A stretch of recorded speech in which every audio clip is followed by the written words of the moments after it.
ഹിന്ദുവിന് ഒരു സാമ്പത്തിക ശാസ്ത്രമുണ്ടോ? അങ്ങനെ ഒന്ന് കേട്ടിട്ടുണ്ടോ?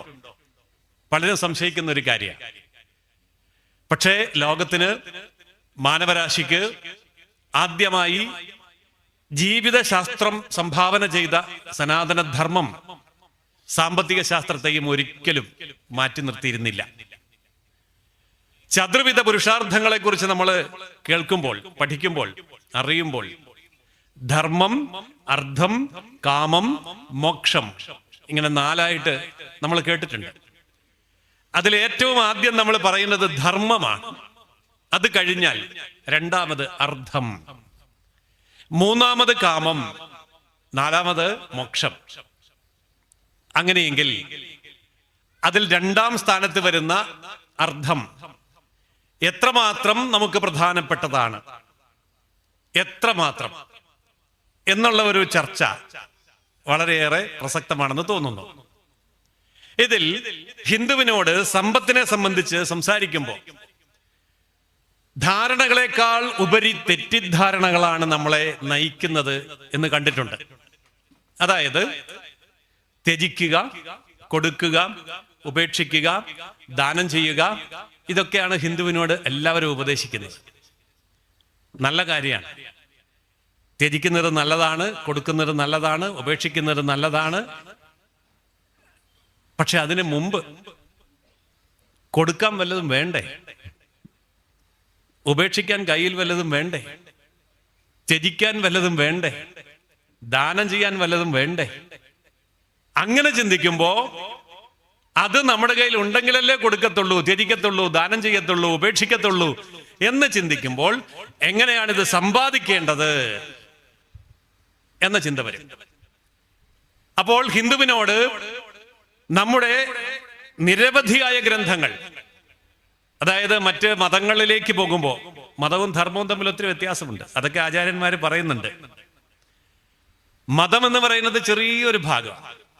ധർമ്മം എന്ന് പറയുമ്പോൾ ധർമ്മത്തിൽ വേർതിരിവുകളില്ല, ഞാനും നീയുമില്ല, ശരിയും തെറ്റുമില്ല, അങ്ങനെയുള്ള ഒന്നുമില്ല.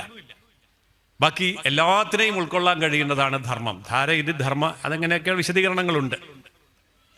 എന്നാൽ എങ്ങനെ പണമുണ്ടാക്കണം, എത്രമാത്രം സമ്പത്ത് സമ്പാദിക്കണം എന്നുള്ളതിനെ സംബന്ധിച്ച് ഹിന്ദുവിനോട് നമ്മുടെ വേദങ്ങൾ പറയുന്നത്, ചുരുക്കി പറയാം, 2 കൈയുള്ള മനുഷ്യനെ ഈ ഭൂമിയിലേക്ക് സൃഷ്ടിച്ചിട്ട് നമ്മുടെ വേദങ്ങൾ മനുഷ്യനോട് പറഞ്ഞത് ശതഹസ്തേന സമാഹര, 100 കൈ കൊണ്ട് വാരിക്കൂട്ടുക, സമാഹരിക്കുക, വാരിക്കൂട്ടുക, സമ്പാദിക്കുക. എങ്ങനെ? 100 കൈ കൊണ്ട്, ശതഹസ്തേന സമാഹര.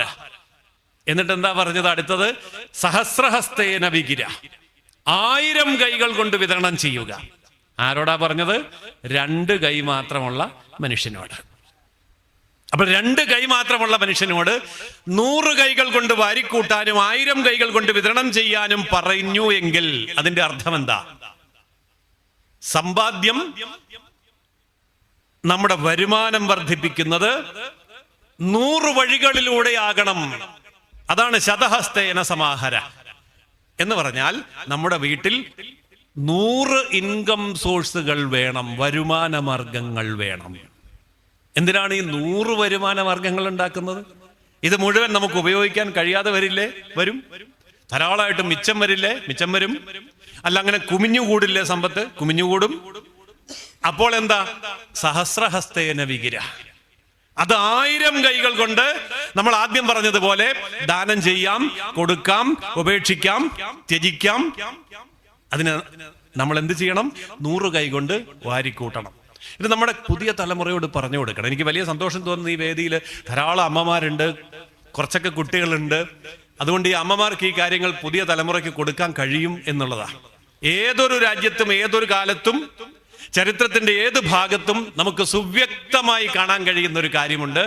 ഒരു രാഷ്ട്രത്തിന്റെ, ഒരു രാജ്യത്തിന്റെ, ഒരു ദേശത്തിന്റെ, ഒരു സമുദായത്തിന്റെ, ഒരു കുടുംബത്തിന്റെ മാറ്റങ്ങൾക്ക് തുടക്കം കുറിക്കുന്നത് പുരുഷന്മാരല്ല, സ്ത്രീകളാണ്, അമ്മമാരാണ്. ഒരു കുടുംബത്തിന്റെ സംസ്കാരം എന്തായിരിക്കണം, ഒരു കുടുംബത്തിന്റെ സമ്പദ് വ്യവസ്ഥ എങ്ങനെ ആയിരിക്കണം, ഒരു കുടുംബം എങ്ങനെയാണ് മുന്നോട്ട് പോവേണ്ടത്, അവർ സമൂഹത്തിൽ സ്വാധീനം ചെലുത്തേണ്ടത് എങ്ങനെയാണ്, നേതൃത്വത്തിലേക്ക് കടന്നു വരേണ്ടതിന്റെ ആവശ്യകത എന്താണ്, ഇതെല്ലാം പുതിയ തലമുറയെ പഠിപ്പിക്കുന്നത് അമ്മമാരാണ്. അതുകൊണ്ട് ഈ ശാസ്ത്രവും അമ്മമാർ തന്നെയാണ് പഠിപ്പിക്കേണ്ടത്. ഇത് ആധുനിക കാലത്തിൽ വളരെയേറെ പ്രസക്തമാണ്. 2008 ലോകമെമ്പാടും പിടിച്ചു കുലുക്കിയ ഒരു സാമ്പത്തിക മാന്ദ്യം വന്നു. പക്ഷെ ഭാരതത്തിൽ അത് കാര്യമായിട്ട് കുലുങ്ങിയില്ല. ലോകത്തെ പിടിച്ചു കുലുക്കി, പക്ഷെ ഭാരതം കുലുങ്ങിയില്ല. പാശ്ചാത്യ സാമ്പത്തിക ശാസ്ത്രജ്ഞന്മാർക്ക് വലിയ അത്ഭുതം, ഇതെന്താ ഭാരതത്തെ മാത്രം അഫക്റ്റ് ചെയ്യാത്തത്? ഇവിടെ എന്താണ് തകർന്നു വീഴാത്തത് സമ്പദ് വ്യവസ്ഥ? ഇവിടുത്തെ ബാങ്കുകൾ എന്താ അടച്ചുപൂട്ടാത്തത്? ഇവിടുത്തെ ഇൻഡസ്ട്രി എന്താണ് ക്രൈസിസിലാവാത്തത്? ഇവിടെ എന്തുകൊണ്ടാണ് ജനങ്ങൾ പട്ടിണി കൊണ്ട് മരിക്കാത്തത്? എന്തുകൊണ്ടാണ് കോടാനുകോടി പേർക്ക് തൊഴിൽ നഷ്ടപ്പെടാത്തത്? പാശ്ചാത്യ സാമ്പത്തിക ശാസ്ത്രജ്ഞന്മാര് ഭാരതത്തിൽ ഇതെങ്ങനെ മാനേജ് ചെയ്തു എന്ന് അന്വേഷിക്കാൻ വേണ്ടി വന്നു.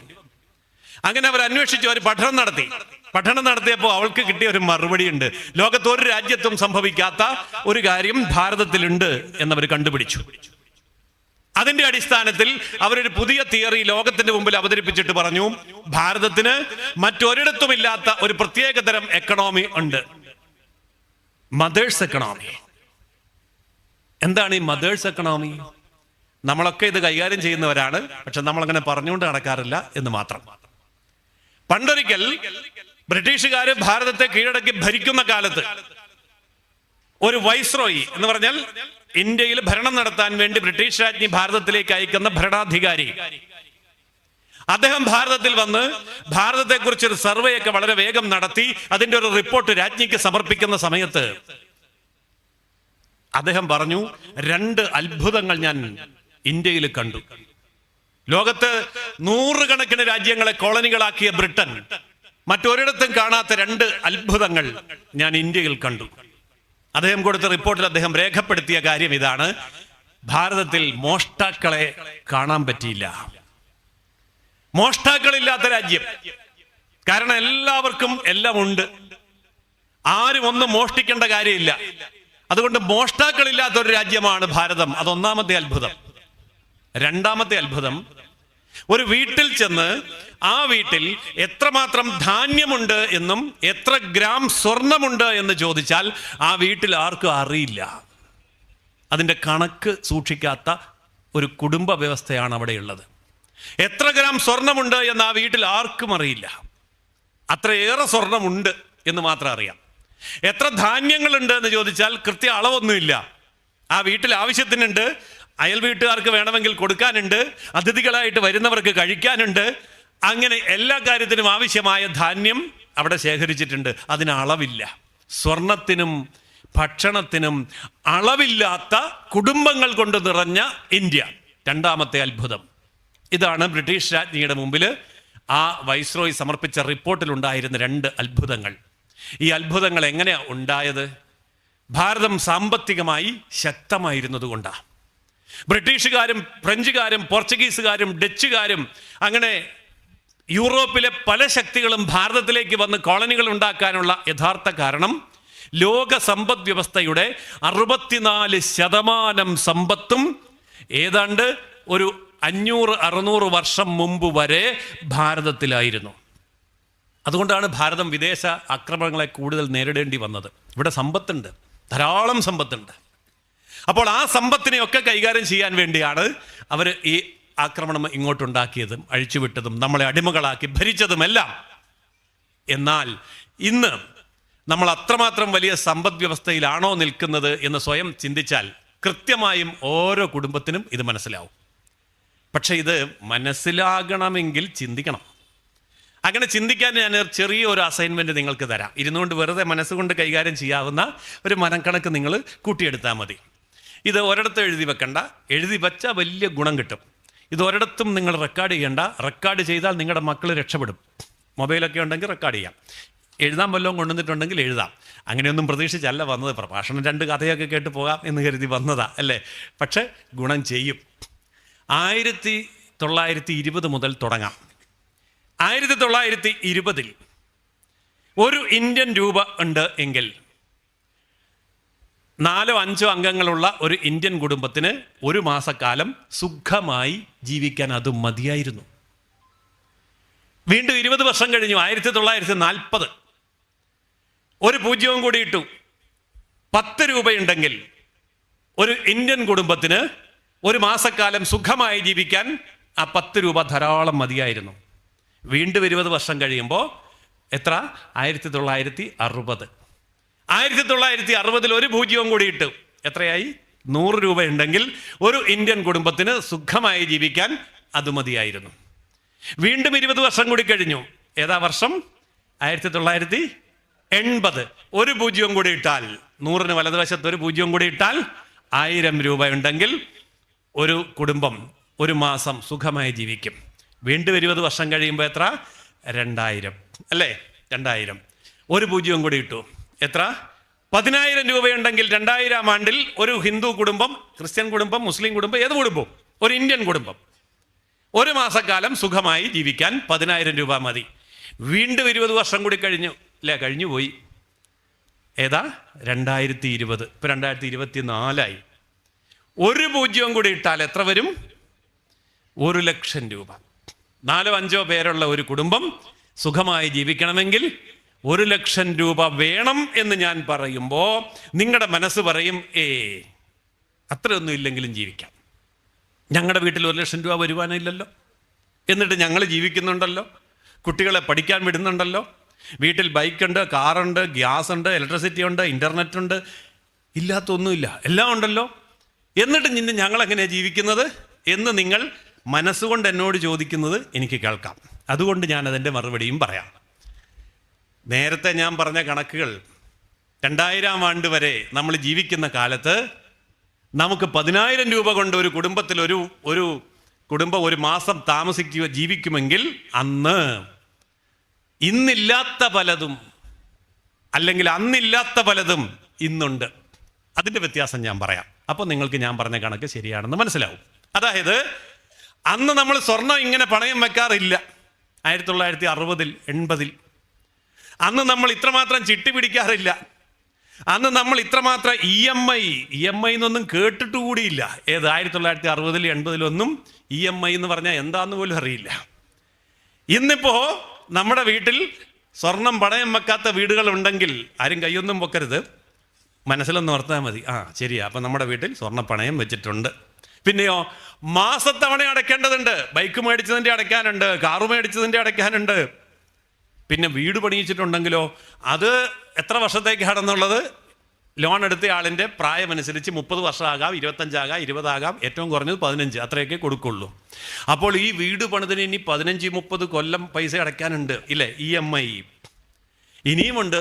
പറയാത്ത ഒത്തിരി കാര്യം. സാറേ എല്ലാം കൂടെ പറയണ്ട, ഇപ്പം തന്നെ പേടിയാകാൻ തുടങ്ങി അല്ലേ? ഇതാണ് അവസ്ഥ. പണ്ടൊക്കെ എൻ്റെ ചെറുപ്പത്തിൽ ഞാൻ ഓർക്കുന്നു, ശമ്പളം കിട്ടുന്ന ആൾക്കാർ പറയും, ഇനി ഈ കിട്ടിയ ശമ്പളം കൊണ്ട് വേണം 30-ാം തീയതി അടുത്ത 1-ാം തീയതി വരെ, അടുത്ത 30-ാം തീയതി വരെ എത്തിക്കാൻ.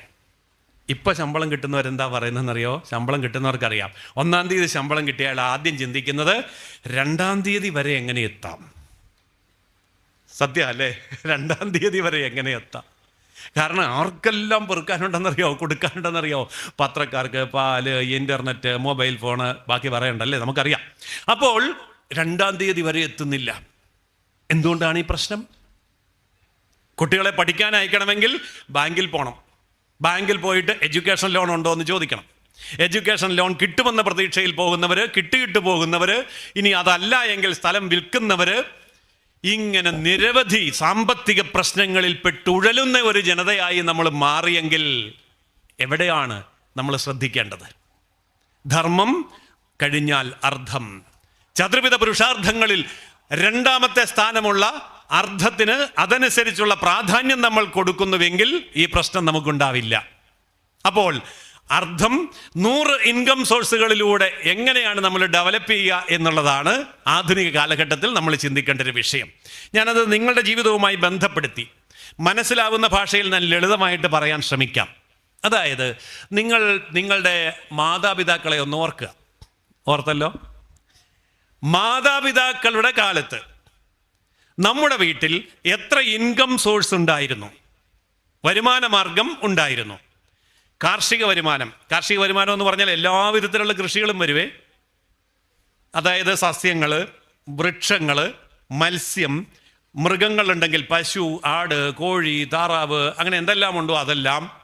അങ്ങനെ എല്ലാ വിധത്തിലുള്ള കൃഷികളിൽ നിന്നും നമ്മുടെ കുടുംബത്തിലേക്കുള്ള വരുമാനത്തിന് അഗ്രികൾച്ചർ ഇൻകം എന്ന് പറയും. ഒരു ഇൻകം സോഴ്സായി. 2, നമുക്ക് ശമ്പളമുണ്ടെങ്കിൽ സാലറി ഇൻകം, 2 ഇൻകം സോഴ്സായി. നമ്മൾ കെട്ടിടം പണിത് വാടകയ്ക്ക് കൊടുത്തിട്ടുണ്ട്, അത് വീടാവട്ടെ, കടയാവട്ടെ, ഓഫീസാവട്ടെ, എന്താണെങ്കിലും വാടകയ്ക്ക് കൊടുത്തിട്ടുണ്ടെങ്കിൽ വാടക, 3 ഇൻകം സോഴ്സായി.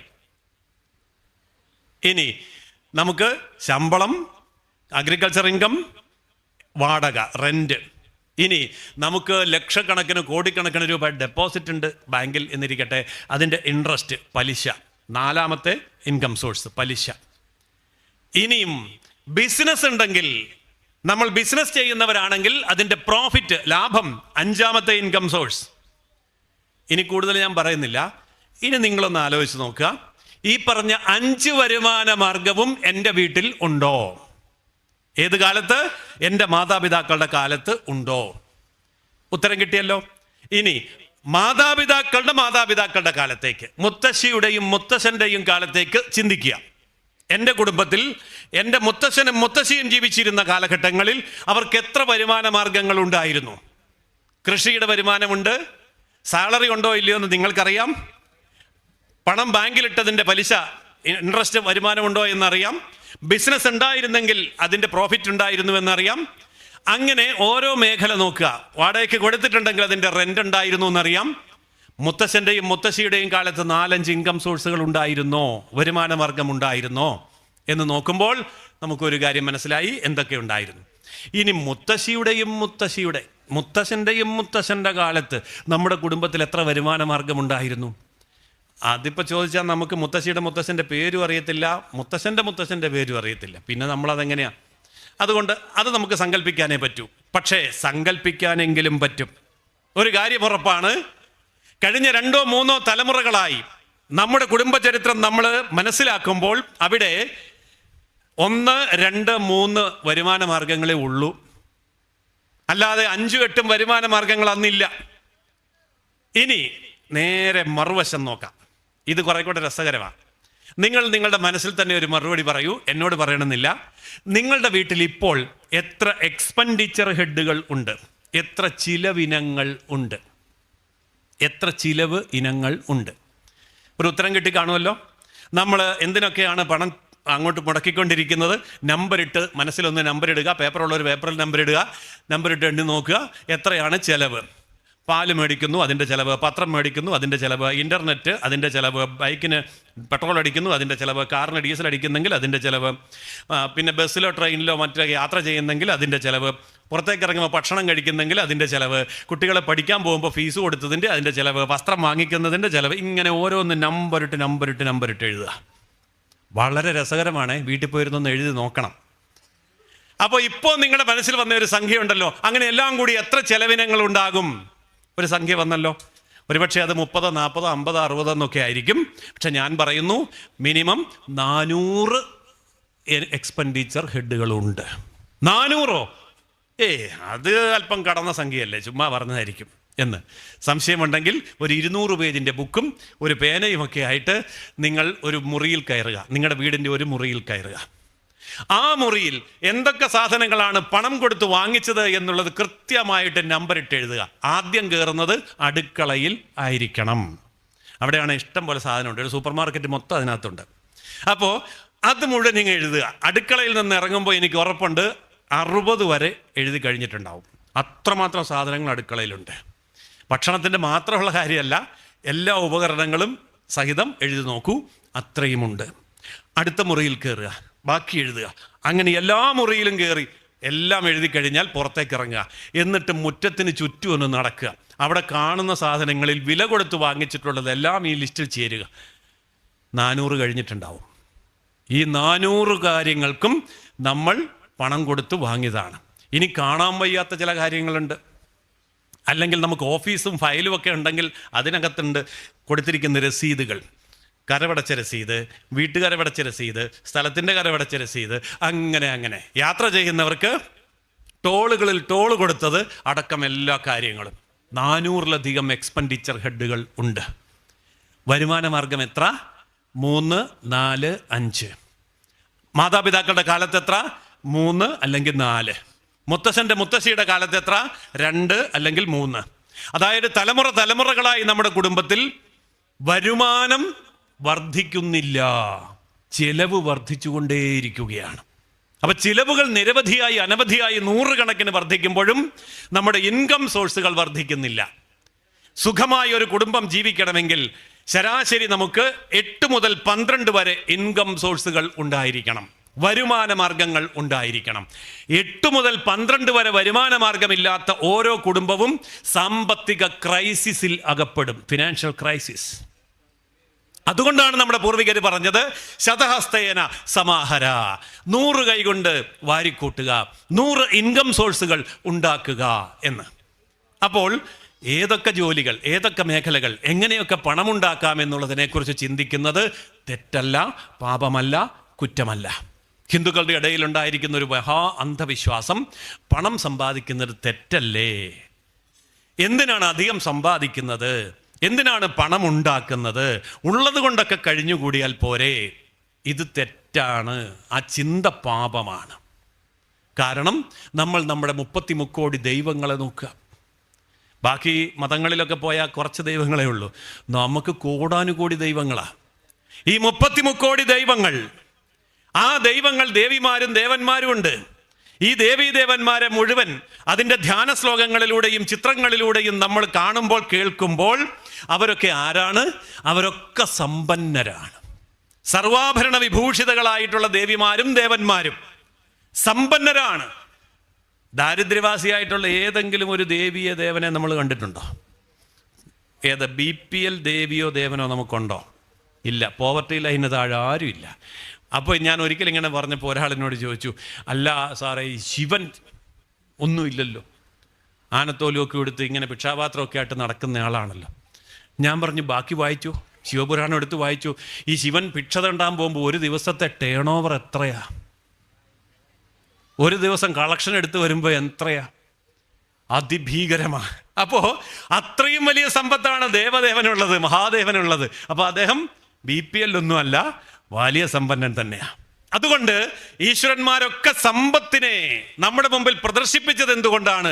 സമ്പത്ത് മഹത്തരമായതുകൊണ്ടാണ്. അതുകൊണ്ടാണ് ധർമ്മം കഴിഞ്ഞാൽ ധർമാനുസാരിയായി നമ്മൾ ചെയ്യുന്ന കർമ്മത്തിൻ്റെ ഫലമായി അർത്ഥമുണ്ടാക്കണം എന്ന് പറഞ്ഞത്. മൂന്നാമത്തേത് കാമം. എന്താ കാമത്തിൻ്റെ അർത്ഥം? മാനേജ്മെൻറ്റ് എന്നാ. കാമത്തിന് നിരവധി അർത്ഥങ്ങൾ നമുക്ക് പറയാം. പക്ഷേ കാമം എന്ന ആ മൂന്നാമത്തെ പുരുഷാർത്ഥത്തിൻ്റെ യഥാർത്ഥത്തിലുള്ള അർത്ഥം മാനേജ്മെൻറ്റ് എന്നാ. മാനേജ് ചെയ്യുക, ധർമ്മമനുസരിച്ച് കർമ്മം ചെയ്ത് അർത്ഥമാകുന്ന രണ്ടാമത്തെ പുരുഷാർത്ഥം നേടിയാൽ മൂന്നാമത്തെ കാമം എന്ന് പറയുന്ന മാനേജ്മെന്റ് ശാസ്ത്രം ഉപയോഗിച്ച് അതിനെ 1000 ഇരട്ടിയായി വളർത്തണം, സമ്പത്തിനെ വളർത്തണം. എന്നിട്ട് വേണം ഉപേക്ഷിക്കാൻ, ത്യജിക്കാൻ, കൊടുക്കാൻ, സന്യസിക്കാൻ. എന്നിട്ട് വേണം മോക്ഷത്തിലേക്ക് എത്താൻ. അപ്പോൾ അതുകൊണ്ട് അർത്ഥമെന്ന് പറയുന്നതിൻ്റെ പ്രാധാന്യം ഇത്ര വലുതാണ് എന്ന് അടുത്ത തലമുറയെ നമുക്ക് പഠിപ്പിക്കേണ്ടതുണ്ട്. അതിന് നാം നമ്മുടെ വീടുകളിൽ നിന്ന്, നമ്മുടെ നിത്യജീവിതത്തിൽ നിന്ന് ആരംഭിക്കേണ്ടതുണ്ട്. അതിൽ തെറ്റുകളൊന്നുമില്ല. എന്നാൽ ഇത് എപ്രകാരമാണ് ചെയ്യേണ്ടത്? പ്രായോഗിക ജീവിതത്തിലേക്ക് ഞാനതിൻ്റെ വസ്തുതകളിലേക്ക് വരുന്നതിന് മുമ്പ് ഒരു ചെറിയ കഥയിലൂടെ ഈ കാര്യം ഒന്ന് അവതരിപ്പിച്ചിട്ട് അതിലേക്ക് വരാം. ഒരു ചെറിയ രാജ്യം ഭരിച്ചിരുന്ന നല്ലവനായ രാജാവ്, ചെറിയ രാജ്യം. അദ്ദേഹത്തിന് പ്രജകളോട് പിതാവിൻ്റെ തുല്യമായിട്ടുള്ള സ്നേഹമായിരുന്നു, വാത്സല്യമായിരുന്നു, ബന്ധമായിരുന്നു.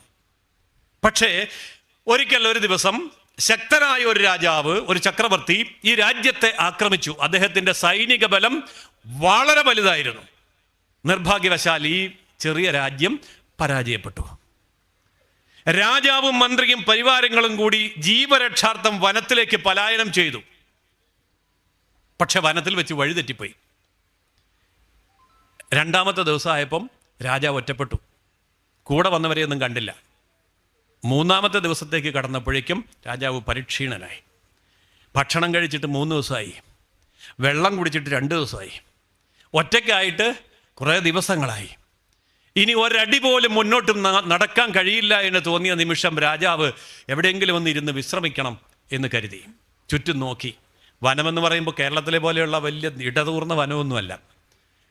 അത് കേരളത്തിൽ മാത്രമേ ഉള്ളൂ. പുറത്തേക്ക് പോകുമ്പോൾ അറിയാം, ഇങ്ങനെ നീണ്ടു പരന്ന് കിടക്കുന്ന കുറ്റിച്ചെടികളും കുറ്റിക്കാടും ഇടയ്ക്ക് വലിയ മരങ്ങളും കുന്നും മലയും കല്ലുമൊക്കെ ആയിട്ടുള്ള വനം. മൃഗങ്ങളൊക്കെ ധാരാളം ഉണ്ട്.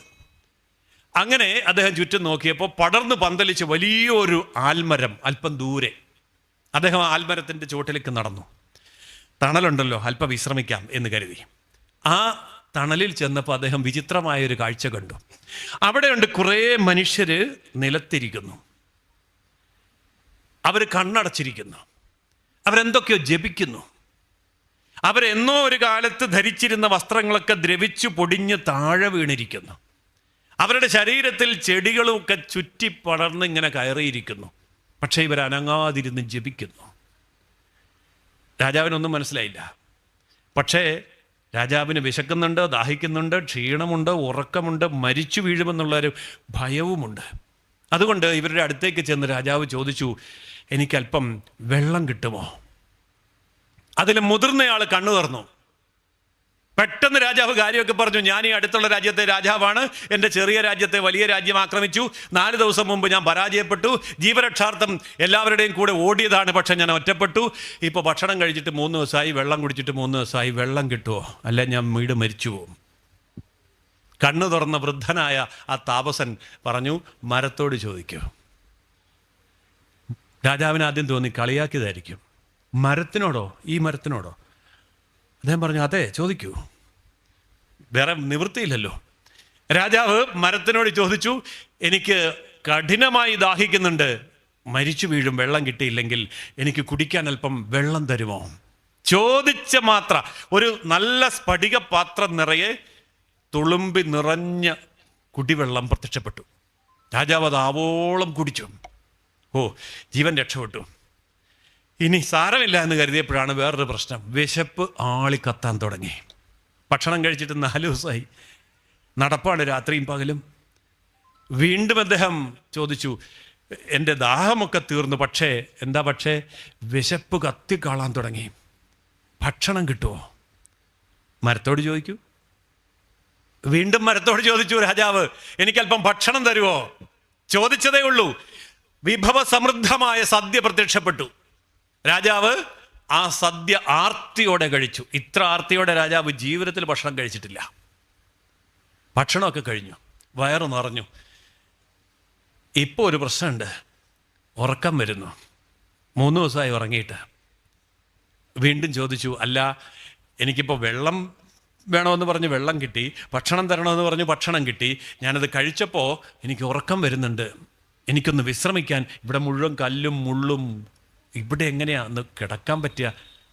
എനിക്ക് കിടക്കാൻ എന്തെങ്കിലും സംവിധാനം കിട്ടുമോ? വീണ്ടും അദ്ദേഹം പറഞ്ഞു, മരത്തോട് ചോദിക്കൂ. മരത്തിനോട് അദ്ദേഹം അപേക്ഷിച്ചതേ ഉള്ളൂ. കൊട്ടാരത്തിലുള്ള കട്ടിലിനേക്കാൾ മനോഹരമായ ആഡംബരപൂർണമായ ഒരു കട്ടിൽ പ്രത്യക്ഷപ്പെട്ടു. രാജാവ് കയറി കിടന്നതേ ഓർമ്മയുള്ളൂ, ഉറങ്ങിപ്പോയി. പിറ്റേ ദിവസം രാവിലെ ഉണർന്ന് കണ്ണു തുറന്ന് നോക്കുമ്പോൾ രാജാവ് കാണുന്നത് ആ ജപിച്ചുകൊണ്ടിരിക്കുന്ന എല്ലാവരും അവിടെ തന്നെ ഇരിപ്പുണ്ട്. അവരിങ്ങനെ ജപിച്ചുകൊണ്ടേ ഇരിക്കുകയാണ്.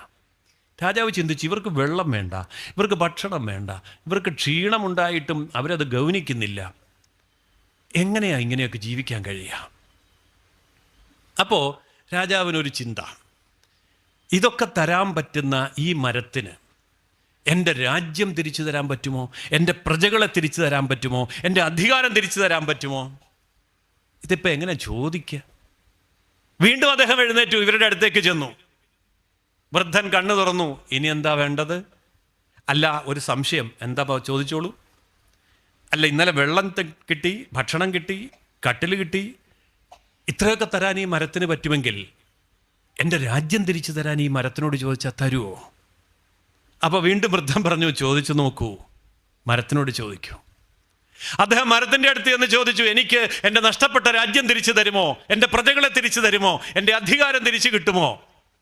മരം ഒന്നും മിണ്ടിയില്ല, മറുപടി ഒന്നും ഉണ്ടായില്ല. അദ്ദേഹം നിരാശനായിട്ട് അങ്ങനെ കാത്തു നിൽക്കുമ്പോൾ തൊട്ടുപുറകിൽ ഇല അനങ്ങുന്നൊരു ശബ്ദം. തിരിഞ്ഞു നോക്കി. വനത്തിൻ്റെ കട്ട പിടിച്ച ഇലകളൊക്കെ നിൽക്കുന്ന അതിനിടയിലൂടെ ഏതോ ഒരു ജീവി അദ്ദേഹത്തിൻ്റെ നേരെ വരുന്നു. രാജാവിന് പേടിയായി. കൂടെ ആരുമില്ല, അംഗരക്ഷകരില്ല, കയ്യിൽ ആയുധങ്ങളില്ല. ഈ വരുന്ന ജീവി എന്ത് ജീവിയാണെന്ന് കൃത്യമായിട്ട് കണ്ടുകൂടാ. ഇവിടെ ഇരിക്കുന്ന വൃദ്ധന്മാരെ കൊണ്ട് ഒന്നിനെയും നേരിടാനുള്ള കരുത്തുണ്ടെന്ന് തോന്നുന്നുമില്ല. ഞാൻ എന്തു ചെയ്യും? അയാൾ ഭയത്തോടു കൂടി ആ ഭാഗത്തേക്ക് നോക്കി നിന്നപ്പോൾ ഇലച്ചാർത്തുകളെ വകഞ്ഞു മാറ്റി ഒരു ജീവി അദ്ദേഹത്തിൻ്റെ നേരെ വന്നു. സൂക്ഷിച്ച് നോക്കിയപ്പോൾ അതൊരു കുതിരയാണ്. ഒരു കാട്ടുകുതിരയായിരിക്കും എന്ന് കരുതി അദ്ദേഹം ഒന്നും കൂടി നോക്കിയപ്പോൾ ആ കുതിരപ്പുറത്തൊരു മനുഷ്യൻ.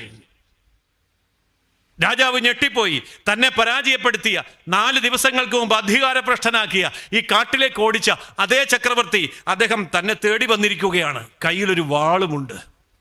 എന്തു ചെയ്യണമെന്നറിയാതെ സ്തംഭിച്ച് നിൽക്കുന്ന രാജാവിൻ്റെ മുമ്പിൽ ഈ കുതിര വന്ന് നിന്നു. ചക്രവർത്തി കുതിരപ്പുറത്ത് നിന്ന് ഇറങ്ങി തൻ്റെ കയ്യിലിരുന്ന വാള് ഈ രാജാവിൻ്റെ കാൽക്കൽ സമർപ്പിച്ചിട്ട് പറഞ്ഞു, അങ്ങ് രാജ്യത്തേക്ക് തിരിച്ചു വരണം. അങ്ങയെ കാത്ത് രാജ്യം മുഴുവൻ ഈ വനാതിർത്തിയിൽ വന്ന് കാത്തു നിൽക്കുകയാ. അങ്ങയെ തിരിച്ചു കൊടുക്കണം. അവരുടെ പ്രാർത്ഥനയാ. ഞാൻ നിരവധി രാജ്യങ്ങൾ ആക്രമിച്ച് കീഴടക്കിയിട്ടുണ്ട്. നിരവധി രാജാക്കന്മാരെ പരാജയപ്പെടുത്തിയിട്ടുണ്ട്. അവരുടെ രാജ്യങ്ങൾ പിടിച്ചെടുത്തിട്ടുണ്ട്. പക്ഷേ ഇതുപോലൊരു രാജ്യം ആദ്യമാ. ഇവിടുത്തെ ഓരോ പ്രജയും നിങ്ങളെ പിതാവിനെ പോലെ ബഹുമാനിക്കുന്നു, സ്നേഹിക്കുന്നു, ആദരിക്കുന്നു. അങ്ങനെയുള്ള ഒരു രാജ്യം പിടിച്ചെടുത്താൽ ഈ പ്രജകളുടെ പിന്തുണ എനിക്ക് കിട്ടില്ല എന്നുറപ്പാണ്. ഞാൻ ചെയ്തത് അബദ്ധമാണ്. ഞാനത് തിരിച്ചറിഞ്ഞു. ആ നിമിഷം മുതൽ ഞാൻ നിങ്ങളെ അന്വേഷിക്കുകയായിരുന്നു ഈ വനത്തിൽ. ഇപ്പോഴാണ് കണ്ടുകിട്ടിയത്. അതുകൊണ്ട് ഇതെൻ്റെ അപേക്ഷയാണ്, അങ്ങ് രാജ്യത്തേക്ക് തിരിച്ചു വരണം. മറുപടി ഒന്നും പറയാൻ കാത്തു നിന്നില്ല. ആ കുതിരപ്പുറത്ത് കയറി ആ ചക്രവർത്തിയോടൊപ്പം രാജാവ് തിരിച്ചുപോയി. വനത്തിൻ്റെ അതിർത്തിയിലെത്തിയപ്പോൾ ആയിരക്കണക്കിന് പ്രജകൾ കാത്തു നിൽക്കുന്നു, സൈന്യം കാത്തു നിൽക്കുന്നു, രാജകുടുംബാംഗങ്ങൾ വന്ന് കാത്തു നിൽക്കുന്നു. അവര് രാജാവിനെ ആഘോഷപൂർവ്വം ആനയിച്ചു കൊണ്ടുപോയി പഴയ സിംഹാസനത്തിലിരുത്തി വീണ്ടും അധികാരത്തിൽ വാഴിച്ചു. വൈകുന്നേരമായപ്പോഴേക്കും ആൾക്കാരൊക്കെ ഇങ്ങനെ പിരിയുന്ന സമയത്ത് ചക്രവർത്തി പറഞ്ഞു, എല്ലാം ശുഭമായി നയിക്കാൻ നിങ്ങൾക്ക് സാധിക്കും. അതുകൊണ്ട് ഞാനും എൻ്റെ സൈന്യവും പിൻവാങ്ങുകയാണ്.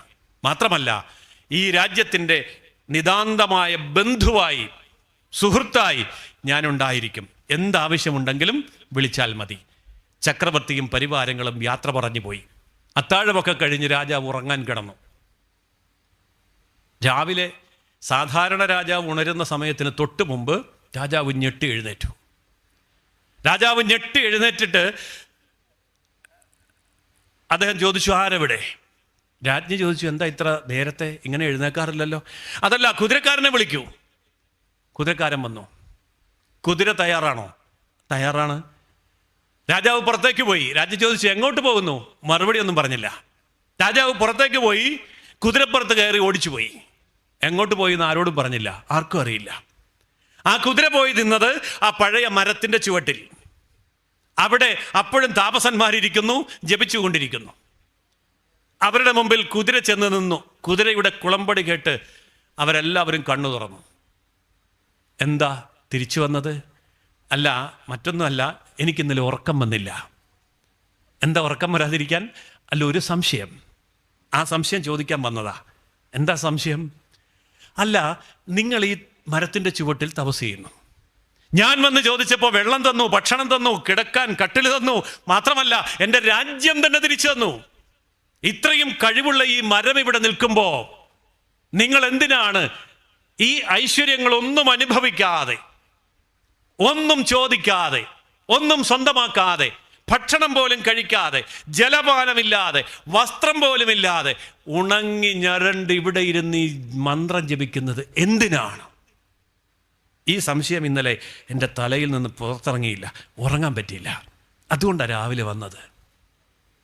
അപ്പോൾ അദ്ദേഹം പറഞ്ഞു, ഇരിക്കൂ, പറഞ്ഞു തരാം. രാജാവ് ഇരുന്നു. ഈ വൃദ്ധനായ താപസൻ പറഞ്ഞു, മഹാരാജാവേ, ഞങ്ങൾ ചോദിച്ചാലും ഈ മരം ഇതൊക്കെ തരും. അങ്ങ് ചോദിച്ചെങ്കിൽ ഞങ്ങൾ ചോദിച്ചാലും മരം ഇതൊക്കെ തരും, ഞങ്ങൾക്കതറിയാം. പക്ഷേ ഞങ്ങൾ ചോദിക്കാത്തതിന് ഒരു രഹസ്യമുണ്ട്. കാരണം ഞങ്ങളിത് ചോദിക്കും തോറും മരം ഇത് തന്നുകൊണ്ടിരിക്കുമ്പോൾ തരാനുള്ള മരത്തിൻ്റെ ശേഷി കുറഞ്ഞു കുറഞ്ഞു കുറഞ്ഞു കുറഞ്ഞു വരും. അങ്ങനെ ഞങ്ങളിതൊക്കെ ചോദിച്ചു വാങ്ങിച്ചിരുന്നുവെങ്കിൽ, ഈ മരത്തിൻ്റെ ശേഷി കുറഞ്ഞു പോയിരുന്നുവെങ്കിൽ നിങ്ങൾ വരുമ്പോൾ ഒരു തുള്ളി വെള്ളം തരാൻ ഈ മരത്തിന് കഴിയാതെ പോയിരുന്നെങ്കിൽ ഓർത്തു നോക്കൂ, പിടഞ്ഞു വീണ് നിങ്ങൾ മരിക്കുമായിരുന്നു. ഭക്ഷണം കിട്ടാതെ, ഉറക്കമില്ലാതെ നിങ്ങൾ ഈ വനത്തിൽ ആരും അറിയാതെ മരിച്ചു മണ്ണടിഞ്ഞു പോകുമായിരുന്നു. ഈ മരം ഇവിടെ നിന്നതുകൊണ്ട് നിങ്ങൾക്ക് ജീവൻ കിട്ടി എന്ന് മാത്രമല്ല, രാജ്യവും തിരിച്ചു കിട്ടി. ആ ശക്തി ഈ മരത്തിനെ നിലനിർത്തുക എന്ന ലക്ഷ്യത്തോടു കൂടിയാണ് ഞങ്ങൾ ഈ ജപം നടത്തുന്നത്. ഈ ജപം, ആ മരം എന്നൊക്കെ പറയുന്നത് നമ്മുടെ സനാതന ധർമ്മമാണെന്നറിയാം. മരം സനാതന ധർമ്മമാണ്. ആ സനാതന ധർമ്മം അവിടെ നിലനിൽക്കണമെങ്കിൽ, അതവിടെ ഉണ്ട് എങ്കിൽ നമുക്കെല്ലാം കിട്ടും. ഞാനിപ്പോൾ ഈ പ്രഭാഷണ വേദിയിൽ വന്ന് നിൽക്കുമ്പോൾ ഇവിടുത്തെ ക്ഷേത്രവും ഇവിടുത്തെ പന്തലും ഇവിടുത്തെ സപ്താഹവും ഒക്കെ കാണുമ്പോൾ 40-40 വർഷങ്ങൾക്ക് മുൻപ് ഉള്ള ഈ കോട്ടയം ജില്ലയിലെ ക്ഷേത്രങ്ങളെക്കുറിച്ച് ഞാനിങ്ങനെ ചിന്തിക്കുകയായിരുന്നു. ഞാൻ ഈ രംഗത്ത് പ്രഭാഷണത്തിന് വേണ്ടിയല്ല, പ്രവർത്തനത്തിന് വേണ്ടി വന്നിട്ട് 46 വർഷമായി. അന്ന് സപ്താഹങ്ങളില്ല. കോട്ടയം ജില്ലയിൽ ഒരു സപ്താഹവും ഇല്ല. എനിക്ക് ഉറപ്പിച്ച് പറയാൻ പറ്റും, 46 വർഷം മുമ്പ് കോട്ടയം ജില്ലയിൽ ഒരു ക്ഷേത്രത്തിൽ ഒരു സപ്താഹവും ഇല്ല. കാരണം അതിനുള്ള പണമില്ല, വിളിച്ചാൽ വരാൻ ആളില്ല, ആൾ വന്നാൽ പന്തലില്ല, പന്തലുണ്ടെങ്കിൽ കസേരയില്ല, കസേര ഇതിലുണ്ടെങ്കിൽ മൈക്ക് വെക്കാൻ മൈക്ക് കെട്ടുകാരനെ വിളിക്കാനുള്ള പൈസയില്ല. ദയനീയമായിരുന്നു അവസ്ഥ. ഇടിഞ്ഞു പൊളിഞ്ഞ ക്ഷേത്രങ്ങൾ, കാട് മൂടിയ ക്ഷേത്രങ്ങൾ, പൂജ മുടങ്ങിയ ക്ഷേത്രങ്ങൾ, അന്ത്യത്തിരി വെക്കാനില്ലാത്ത ക്ഷേത്രങ്ങൾ, പൂജാരിക്ക് ശമ്പളം കൊടുക്കണ്ട, ഒരു നേരത്തെ അരിയെങ്കിലും കൊടുക്കാനില്ലാത്തത് കൊണ്ട് പൂജ മുടങ്ങിപ്പോയ ക്ഷേത്രങ്ങൾ നമ്മുടെ ഈ ജില്ലയിൽ, ഈ സംസ്ഥാനത്ത് എമ്പാടുമുണ്ടായിരുന്നു.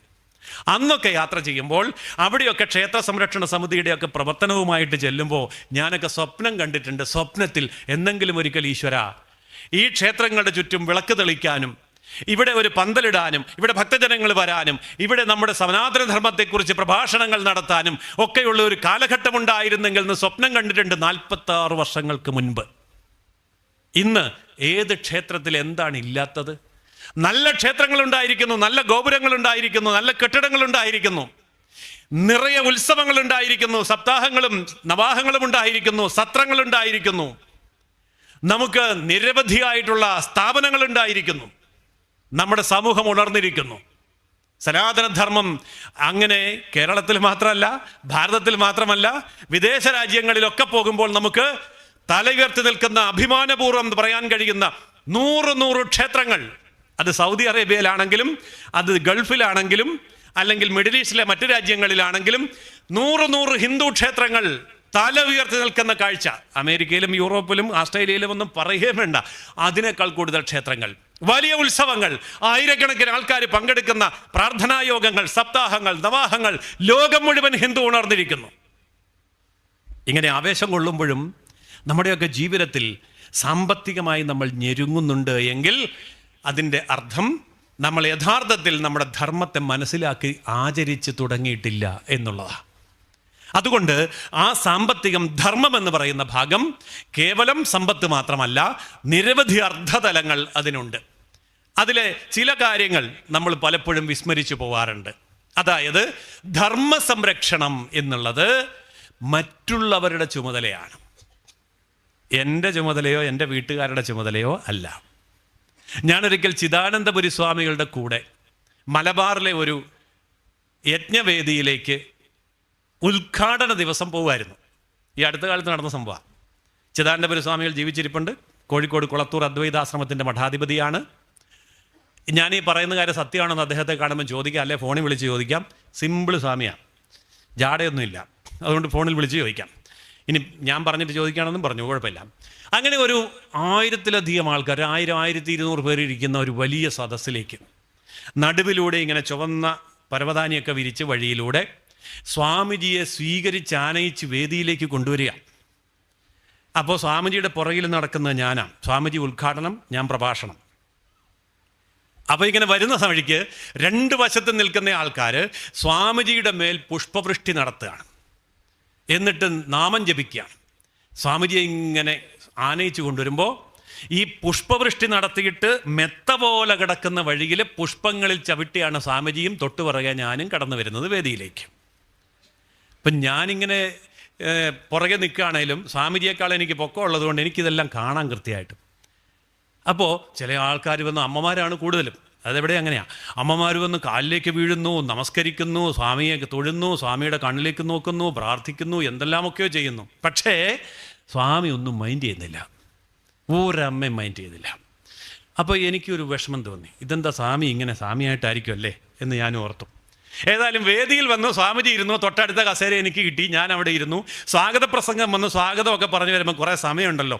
അതിനിടയ്ക്ക് ഞാൻ സ്വാമിജിയോടൊരു ചോദ്യം ചോദിച്ചു, അല്ല സ്വാമിജി, അങ്ങേയറ്റം മുതൽ ഇങ്ങേയറ്റം വരെ ഈ 1000-ലധികം അമ്മമാർ പുഷ്പവൃഷ്ടിയൊക്കെ നടത്തി സ്വാമിയുടെ കാൽക്കൽ വീണ് നമസ്കരിക്കുമ്പോഴും സ്വാമി എന്താ ആരെയൊന്നും മൈൻഡ് ചെയ്യാതെ? സ്വാമിജിയോട് എനിക്ക് അങ്ങനെ ചോദിക്കാനുള്ളൊരു നല്ല ബന്ധം ഉള്ളതുകൊണ്ടാണ് ഞാനിങ്ങനെ ചോദിച്ചു, സ്വാമിജി എന്താ അവരെയൊന്നും മൈൻഡ് ചെയ്യാതെ ഇങ്ങനെ പോകുന്നത്? അപ്പോൾ സ്വാമിജി ഇങ്ങനെ നോക്കിയിട്ട് പറഞ്ഞു, പറയാം എന്ന് പറഞ്ഞിട്ട് പിന്നെ ഒന്നും മിണ്ടിയില്ല, എൻ്റെ നേരെ നോക്കിയില്ല. അപ്പോഴേക്കും സ്വാഗത പ്രസംഗം എല്ലാം കഴിഞ്ഞു. ഉദ്ഘാടനത്തിന് സ്വാമിജിയെ ക്ഷണിച്ചു. സ്വാമിജി പോയി വിളക്ക് കൊളുത്തി ഉദ്ഘാടനം കഴിഞ്ഞ് മൈക്കിൻ്റെ മുമ്പിൽ വന്ന് നിന്നിട്ട് ആദ്യം പറഞ്ഞ ഇതാ, അതെ, ഇവിടെ ഇരുന്നിപ്പോൾ ജയസൂര്യൻ എന്നോട് എന്തോ സംസാരിക്കുന്നത് നിങ്ങൾ കേട്ടില്ലേ? എന്നോട് ചോദിച്ചൊരു ചോദ്യം ഇതാ എന്ന് പറഞ്ഞിട്ട് ഈ ചോദ്യം മൈക്കിൽ കൂടെ പറഞ്ഞു. ഈശ്വര, ഇത് മൈക്കിൽ കൂടെ പറയാനല്ല, ഞാൻ സ്വാമിജിയോട് പേഴ്സണലി പറഞ്ഞതാ. സ്വാമിജി എന്തിനാ മൈക്കിൽ കൂടെ പറഞ്ഞു? അപ്പോൾ സ്വാമിജി പറയാണ്, ഇത്രമാത്രം അമ്മമാർ ഇത്രയും പുഷ്പവൃഷ്ടി നടത്തി ഇത്രയും താണു വീണ് തൊഴുതിട്ടും ഞാനെന്താ നിങ്ങളെ മൈൻഡ് ചെയ്യാത്തതെന്നാണ് ഈ ജയസൂര്യൻ ചോദിച്ചത്.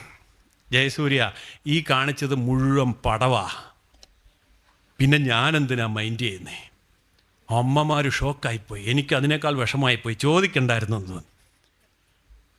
എന്നിട്ട് സ്വാമിജി ചോദിക്കുക, ഇനി അതല്ല, അമ്മമാർ കാണിച്ച ഭക്തി ആത്മാർത്ഥമാണെന്നുണ്ടെങ്കിൽ ഞാൻ നിങ്ങളോട് അഭ്യർത്ഥിക്കുകയാണ്, നിങ്ങൾ ജന്മം കൊടുത്ത കുട്ടികളിൽ ഒരു കുട്ടിയെ എൻ്റെ കൂടെ വിടാവോ കാവി വസ്ത്രം ധരിച്ച് സന്യാസിയാവാൻ അല്ലെങ്കിൽ സന്യാസിനിയാവാൻ? കുറേ നേരത്തേക്ക് മറുപടിയൊന്നുമില്ല, നിശബ്ദമായിപ്പോയി സദസ്. എന്നിട്ട് പറഞ്ഞു, ക്രൈസ്തവ സമൂഹത്തെ നോക്കൂ, ഇസ്ലാം സമൂഹത്തെ നോക്കൂ, ബൗദ്ധ സമൂഹത്തെ നോക്കൂ, ജൈന സമൂഹത്തെ നോക്കൂ. അവിടെ എല്ലാ കുടുംബങ്ങളിൽ നിന്നും ഒരാളെങ്കിലും ധർമ്മ സംരക്ഷണത്തിന് വേണ്ടി, സ്വധർമ്മത്തിന്റെ സംരക്ഷണത്തിന് വേണ്ടി ഇറങ്ങിത്തിരിക്കാൻ ആണാണെങ്കിലും പെണ്ണാണെങ്കിലും തയ്യാറാണ്. നമ്മുടെ വീട്ടിലോ സന്യാസിയാകണമെന്ന് പറഞ്ഞാൽ, സന്യാസിനിയാകണമെന്ന് പറഞ്ഞാൽ അതൊക്കെ പോട്ടെ, പഞ്ചായത്ത് മെമ്പർ ആവണമെന്ന് പറഞ്ഞാൽ വിടുവോ? മുനിസിപ്പൽ കൗൺസിലർ ആകണമെന്ന് പറഞ്ഞാൽ വിടുവോ? വേണ്ട. ഈ അമ്പലത്തിനോട് ഇത്രയും ഭക്തിയാണല്ലോ, എന്നാൽ അമ്പലക്കമ്മിറ്റി എങ്കിലും ആകട്ടെ, അമ്പലക്കമ്മിറ്റിയിലെ അംഗമാകാൻ വിടുവോ? എന്നിട്ട് വേണ്ട അമ്പലക്കമ്മിറ്റിയുടെ സെക്രട്ടറി പ്രസിഡന്റ് ആവാൻ. ധർമ്മ സംരക്ഷണം പിന്നെ വേറെ ആരെങ്കിലും വന്ന് നടത്തുമോ? നടത്തില്ല. അതുകൊണ്ട് സനാതനധർമ്മം എന്ന് പറയുന്ന മഹാവൃക്ഷം, അവിടെ നിന്നുകൊണ്ട് നമുക്ക് എല്ലാ ഐശ്വര്യങ്ങളും തരണമെങ്കിൽ നമ്മളുടെ ജന്മം തന്നെ അവിടെ സമർപ്പിക്കണം. വീട്ടിൽ കഞ്ഞി വെക്കണ്ടെന്നല്ല പറഞ്ഞതിൻ്റെ അർത്ഥം. വീട്ടിൽ കഞ്ഞി വെക്കണം, നാട്ടിൽ പണിയെടുക്കണം, ബിസിനസ്സും ഇൻഡസ്ട്രിയും വേണം, സർവീസ് സെക്ടർ കൈയടക്കണം, എല്ലായിടത്തും അധ്വാനിക്കണം, പണമുണ്ടാക്കുന്നതോടൊപ്പം സനാതന ധർമ്മത്തെ സംരക്ഷിക്കാൻ വേണ്ടിയിട്ടുള്ള കർമ്മങ്ങളിലും ധർമ്മങ്ങളിലും ഏർപ്പെടണം. അതിനുവേണ്ടി നമ്മുടെ കുടുംബങ്ങളിൽ ആരെങ്കിലും ഉണ്ടോ എന്ന ചോദ്യം നമ്മൾ കുടുംബത്തിനുള്ളിൽ ചോദിക്കണം. എല്ലാവരും സന്യാസിനി ആവണം, കാവി എടുക്കണമെന്നല്ല ഞാൻ പറഞ്ഞതിൻ്റെ അർത്ഥം. മറിച്ച് ഇത്തരം പ്രവർത്തനങ്ങളുടെ അനേകായിരം മേഖലകളുണ്ട്. അതിലേതെങ്കിലും ഒരു മേഖലയിൽ നിങ്ങൾക്ക് പ്രവർത്തിക്കാം. എഡ്യൂക്കേഷൻ ഇഷ്ടമുള്ളവർക്ക് ആ മേഖലയിൽ പ്രവർത്തിക്കാം, ഇൻഡസ്ട്രി ഇഷ്ടമുള്ളവർക്ക് അവിടെ പ്രവർത്തിക്കാം, അല്ലെങ്കിൽ കമ്മ്യൂണിക്കേഷൻ ഇഷ്ടമുള്ളിടത്ത് അവിടെ പ്രവർത്തിക്കാം, മീഡിയ ഇഷ്ടമാണെങ്കിൽ അവിടെ പ്രവർത്തിക്കാം. ഏതെങ്കിലും ഒരു മേഖലയിൽ സനാതനധർമ്മത്തിൻ്റെ സംരക്ഷണത്തിന് വേണ്ടിയും വളർച്ചയ്ക്ക് വേണ്ടിയും വികാസത്തിന് വേണ്ടിയും എൻ്റെ കുടുംബം പ്രവർത്തിക്കുന്നുണ്ട്, എൻ്റെ കുടുംബത്തിലെ ഇന്ന വ്യക്തിയെ അതിന് നിയോഗിച്ചിട്ടുണ്ട് എന്ന് പറയാൻ നമ്മുടെ കുടുംബത്തിന് സാധിക്കുന്നുണ്ട് എങ്കിൽ മാത്രമാണ് ചതുർവിധ പുരുഷാർത്ഥങ്ങളെ ധർമ്മ അർത്ഥ കാമ മോക്ഷങ്ങൾക്ക് നമ്മൾ അവകാശിയായി തീരുകയുള്ളൂ. അതിൽ നമുക്ക് ഏറ്റവും എളുപ്പം കൈകാര്യം ചെയ്യാവുന്നതും ഏറ്റവും ആവശ്യമായി ചെയ്തിരിക്കേണ്ടതുമായ കാര്യമാണ് നമ്മുടെ ഇന്നത്തെ ചർച്ചാ വിഷയം, സാമ്പത്തികം. ഹിന്ദു സാമ്പത്തിക ശാസ്ത്രത്തിൽ ഞാൻ നേരത്തെ സൂചിപ്പിച്ചതുപോലെ 100 ഇൻകം സോഴ്സുകൾ ഉണ്ടാക്കാൻ വേണ്ടി നമ്മൾ എല്ലാ വരുമാന മാർഗങ്ങളിലേക്കും കടന്നു ചെല്ലാൻ തയ്യാറാവുക തന്നെ വേണം. എല്ലാ വരുമാന മാർഗങ്ങളിലേക്കും. അതിൽ ഏതാനും കാര്യങ്ങൾ ഞാൻ വളരെ പെട്ടെന്നൊന്ന് സൂചിപ്പിച്ചുകൊണ്ട് ഞാൻ നിങ്ങളുടെ ഈ വിഷയത്തിലേക്ക് പെട്ടെന്ന് കടന്നു വരാം. നമുക്ക് ചില തെറ്റിദ്ധാരണകളെ, അന്ധവിശ്വാസങ്ങളെ ഒഴിവാക്കേണ്ടതായിട്ടുണ്ട്. ഈ അന്ധവിശ്വാസങ്ങളെ ഒഴിവാക്കുക എന്നുള്ളതിൻ്റെ ആദ്യ ഭാഗം ഞാൻ പറഞ്ഞു. കൊടുക്കുക, ത്യജിക്കുക, ഉപേക്ഷിക്കുക, ദാനം ചെയ്യുക എന്നൊക്കെ പറയുമ്പോൾ ഉള്ളതെടുത്ത് കൊടുക്കുക എന്നല്ല പറഞ്ഞത്. ഉള്ളത് ഉപേക്ഷിക്കുക എന്നല്ല പറഞ്ഞത്. പിന്നെയോ ഉണ്ടാക്കിയിട്ട് ദാനം ചെയ്യുക, ഉണ്ടാക്കിയിട്ട് ഉപേക്ഷിക്കുക, വാരിക്കൂട്ടിയിട്ട് സംഭാവന ചെയ്യുക. ആദ്യം സമ്പാദിക്കുക, ആദ്യം വാരിക്കൂട്ടുക, ആദ്യം സമ്പത്ത് ഉണ്ടാക്കുക, എന്നിട്ട് വേണം ദാനം ചെയ്യാൻ. പൊതുസമൂഹത്തിലേക്ക് പോകുമ്പോൾ എനിക്കിത് നല്ല പരിചയമുണ്ട്. സംഭാവന ചെയ്യുന്നത് കമ്പനികൾ എപ്പോഴാണ് സംഭാവന ചെയ്യുക? CSR ഫണ്ട് എന്നൊക്കെ കേട്ടിട്ടില്ലേ? Corporate social responsibility, CSR. അതായത് ഒരു കമ്പനി, ഒരു വ്യവസായം, ഒരു ഇൻഡസ്ട്രി, ഒരു ബിസിനസ് പ്രവർത്തിക്കുന്നു, ലാഭമുണ്ടാക്കുന്നു, ലാഭത്തിൻ്റെ 6% ജനോപകാരപ്രദമായ കാര്യങ്ങൾക്ക് വേണ്ടി സംഭാവന ചെയ്യുന്നു. അതിൻ്റെ പേരാണ് CSR ഫണ്ട്. ഈ CSR ഫണ്ട് നമ്മുടെ കുടുംബത്തിൽ ഉണ്ടാവണം. നമ്മൾ ബിസിനസ് ചെയ്ത് ഇൻഡസ്ട്രി നടത്തി, അല്ലെങ്കിൽ കൃഷി നടത്തി, അല്ലെങ്കിൽ സർവീസ് സെക്ടറിലാണെങ്കിൽ അവിടെ എവിടെയാണെങ്കിലും സമ്പത്ത് ഉണ്ടാക്കിയതിനു ശേഷം അതിൻ്റെ 1/20, 10 ദശാംശം എന്ന് പറയും ക്രിസ്ത്യാനികൾ. സമ്പാദിക്കുന്നതിൻ്റെ ദശാംശം പള്ളിക്ക് കൊടുക്കണം. അവർ 10 കൊടുത്തുള്ളൂ, അപ്പോൾ തന്നെ ലോകം കീഴടക്കാൻ പറ്റി. അപ്പം നമ്മൾ 20 കൊടുത്തെങ്കിലുള്ള അവസ്ഥ എന്തായിരിക്കും? കൊടുക്കണം. അങ്ങനെ കൊടുക്കണമെങ്കിൽ എടുക്കണം. എവിടെ നിന്ന് എടുക്കണം? സമൂഹത്തിൽ നിന്ന് എടുക്കണം. സമൂഹത്തിൽ നിന്ന് എടുക്കണമെങ്കിലോ സമൂഹത്തിന് ആവശ്യമുള്ളത് എന്തെങ്കിലും നമ്മൾ കൊടുക്കണം. അപ്പം നമുക്ക് പല കഴിവുകളുണ്ട്. അതിൽ ഏത് കഴിവുകൾ എങ്ങനെ വേണമെങ്കിലും ചെയ്യാം. ഞാൻ ചെറിയ ചെറിയ ചില ഉദാഹരണങ്ങൾ പറയാം. സിദ്ധാന്ത തിയറി പറയാൻ എല്ലാവർക്കും എളുപ്പമാണ്, പക്ഷേ ഇതെങ്ങനെ ജീവിതവുമായി ബന്ധപ്പെടും? ആലുവയിൽ ഇതുപോലെ ബന്ധമുള്ള എൻ്റെ ഒരു ബന്ധുവായിട്ടുള്ളൊരു വീട്ടമ്മയുണ്ട്. അപ്പോൾ ഇത്തരം കാര്യങ്ങളൊക്കെ വലിയ ഇഷ്ടമാണ്. സപ്താഹത്തിനൊക്കെ പോകും, ഓൺലൈൻ സപ്താഹമൊക്കെ കേൾക്കും. എന്നിട്ട് ഇങ്ങനെ സംസാരിക്കുന്ന സമയത്ത് ഈ വീട്ടമ്മ ചെയ്തൊരു കാര്യം, അവർക്ക് അത്യാവശ്യം ചെറിയ വിദ്യാഭ്യാസമൊക്കെ ഉള്ളൂ, വലിയ വിദ്യാഭ്യാസമൊന്നുമില്ല.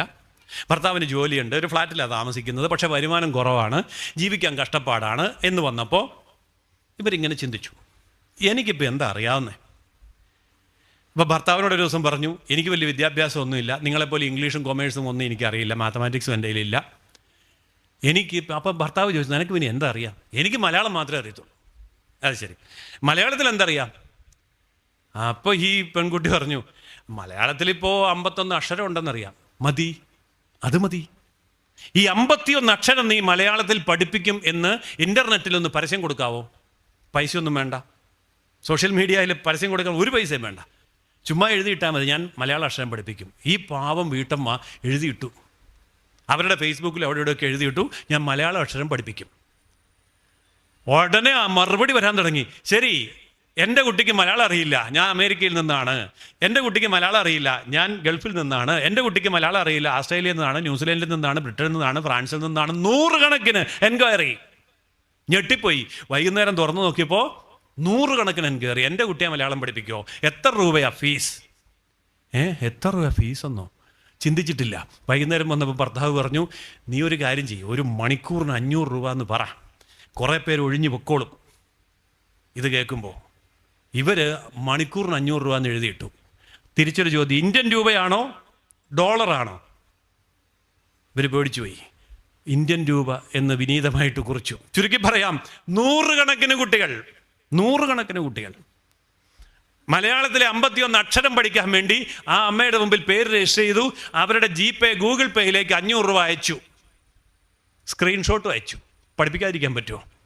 ചുരുക്കി പറയാം, ഇപ്പം 28 ടീച്ചേഴ്സിനെ വെച്ച് പഠിപ്പിക്കുക, ഒറ്റയ്ക്ക് പഠിപ്പിച്ചിട്ട് തീരുന്നില്ല.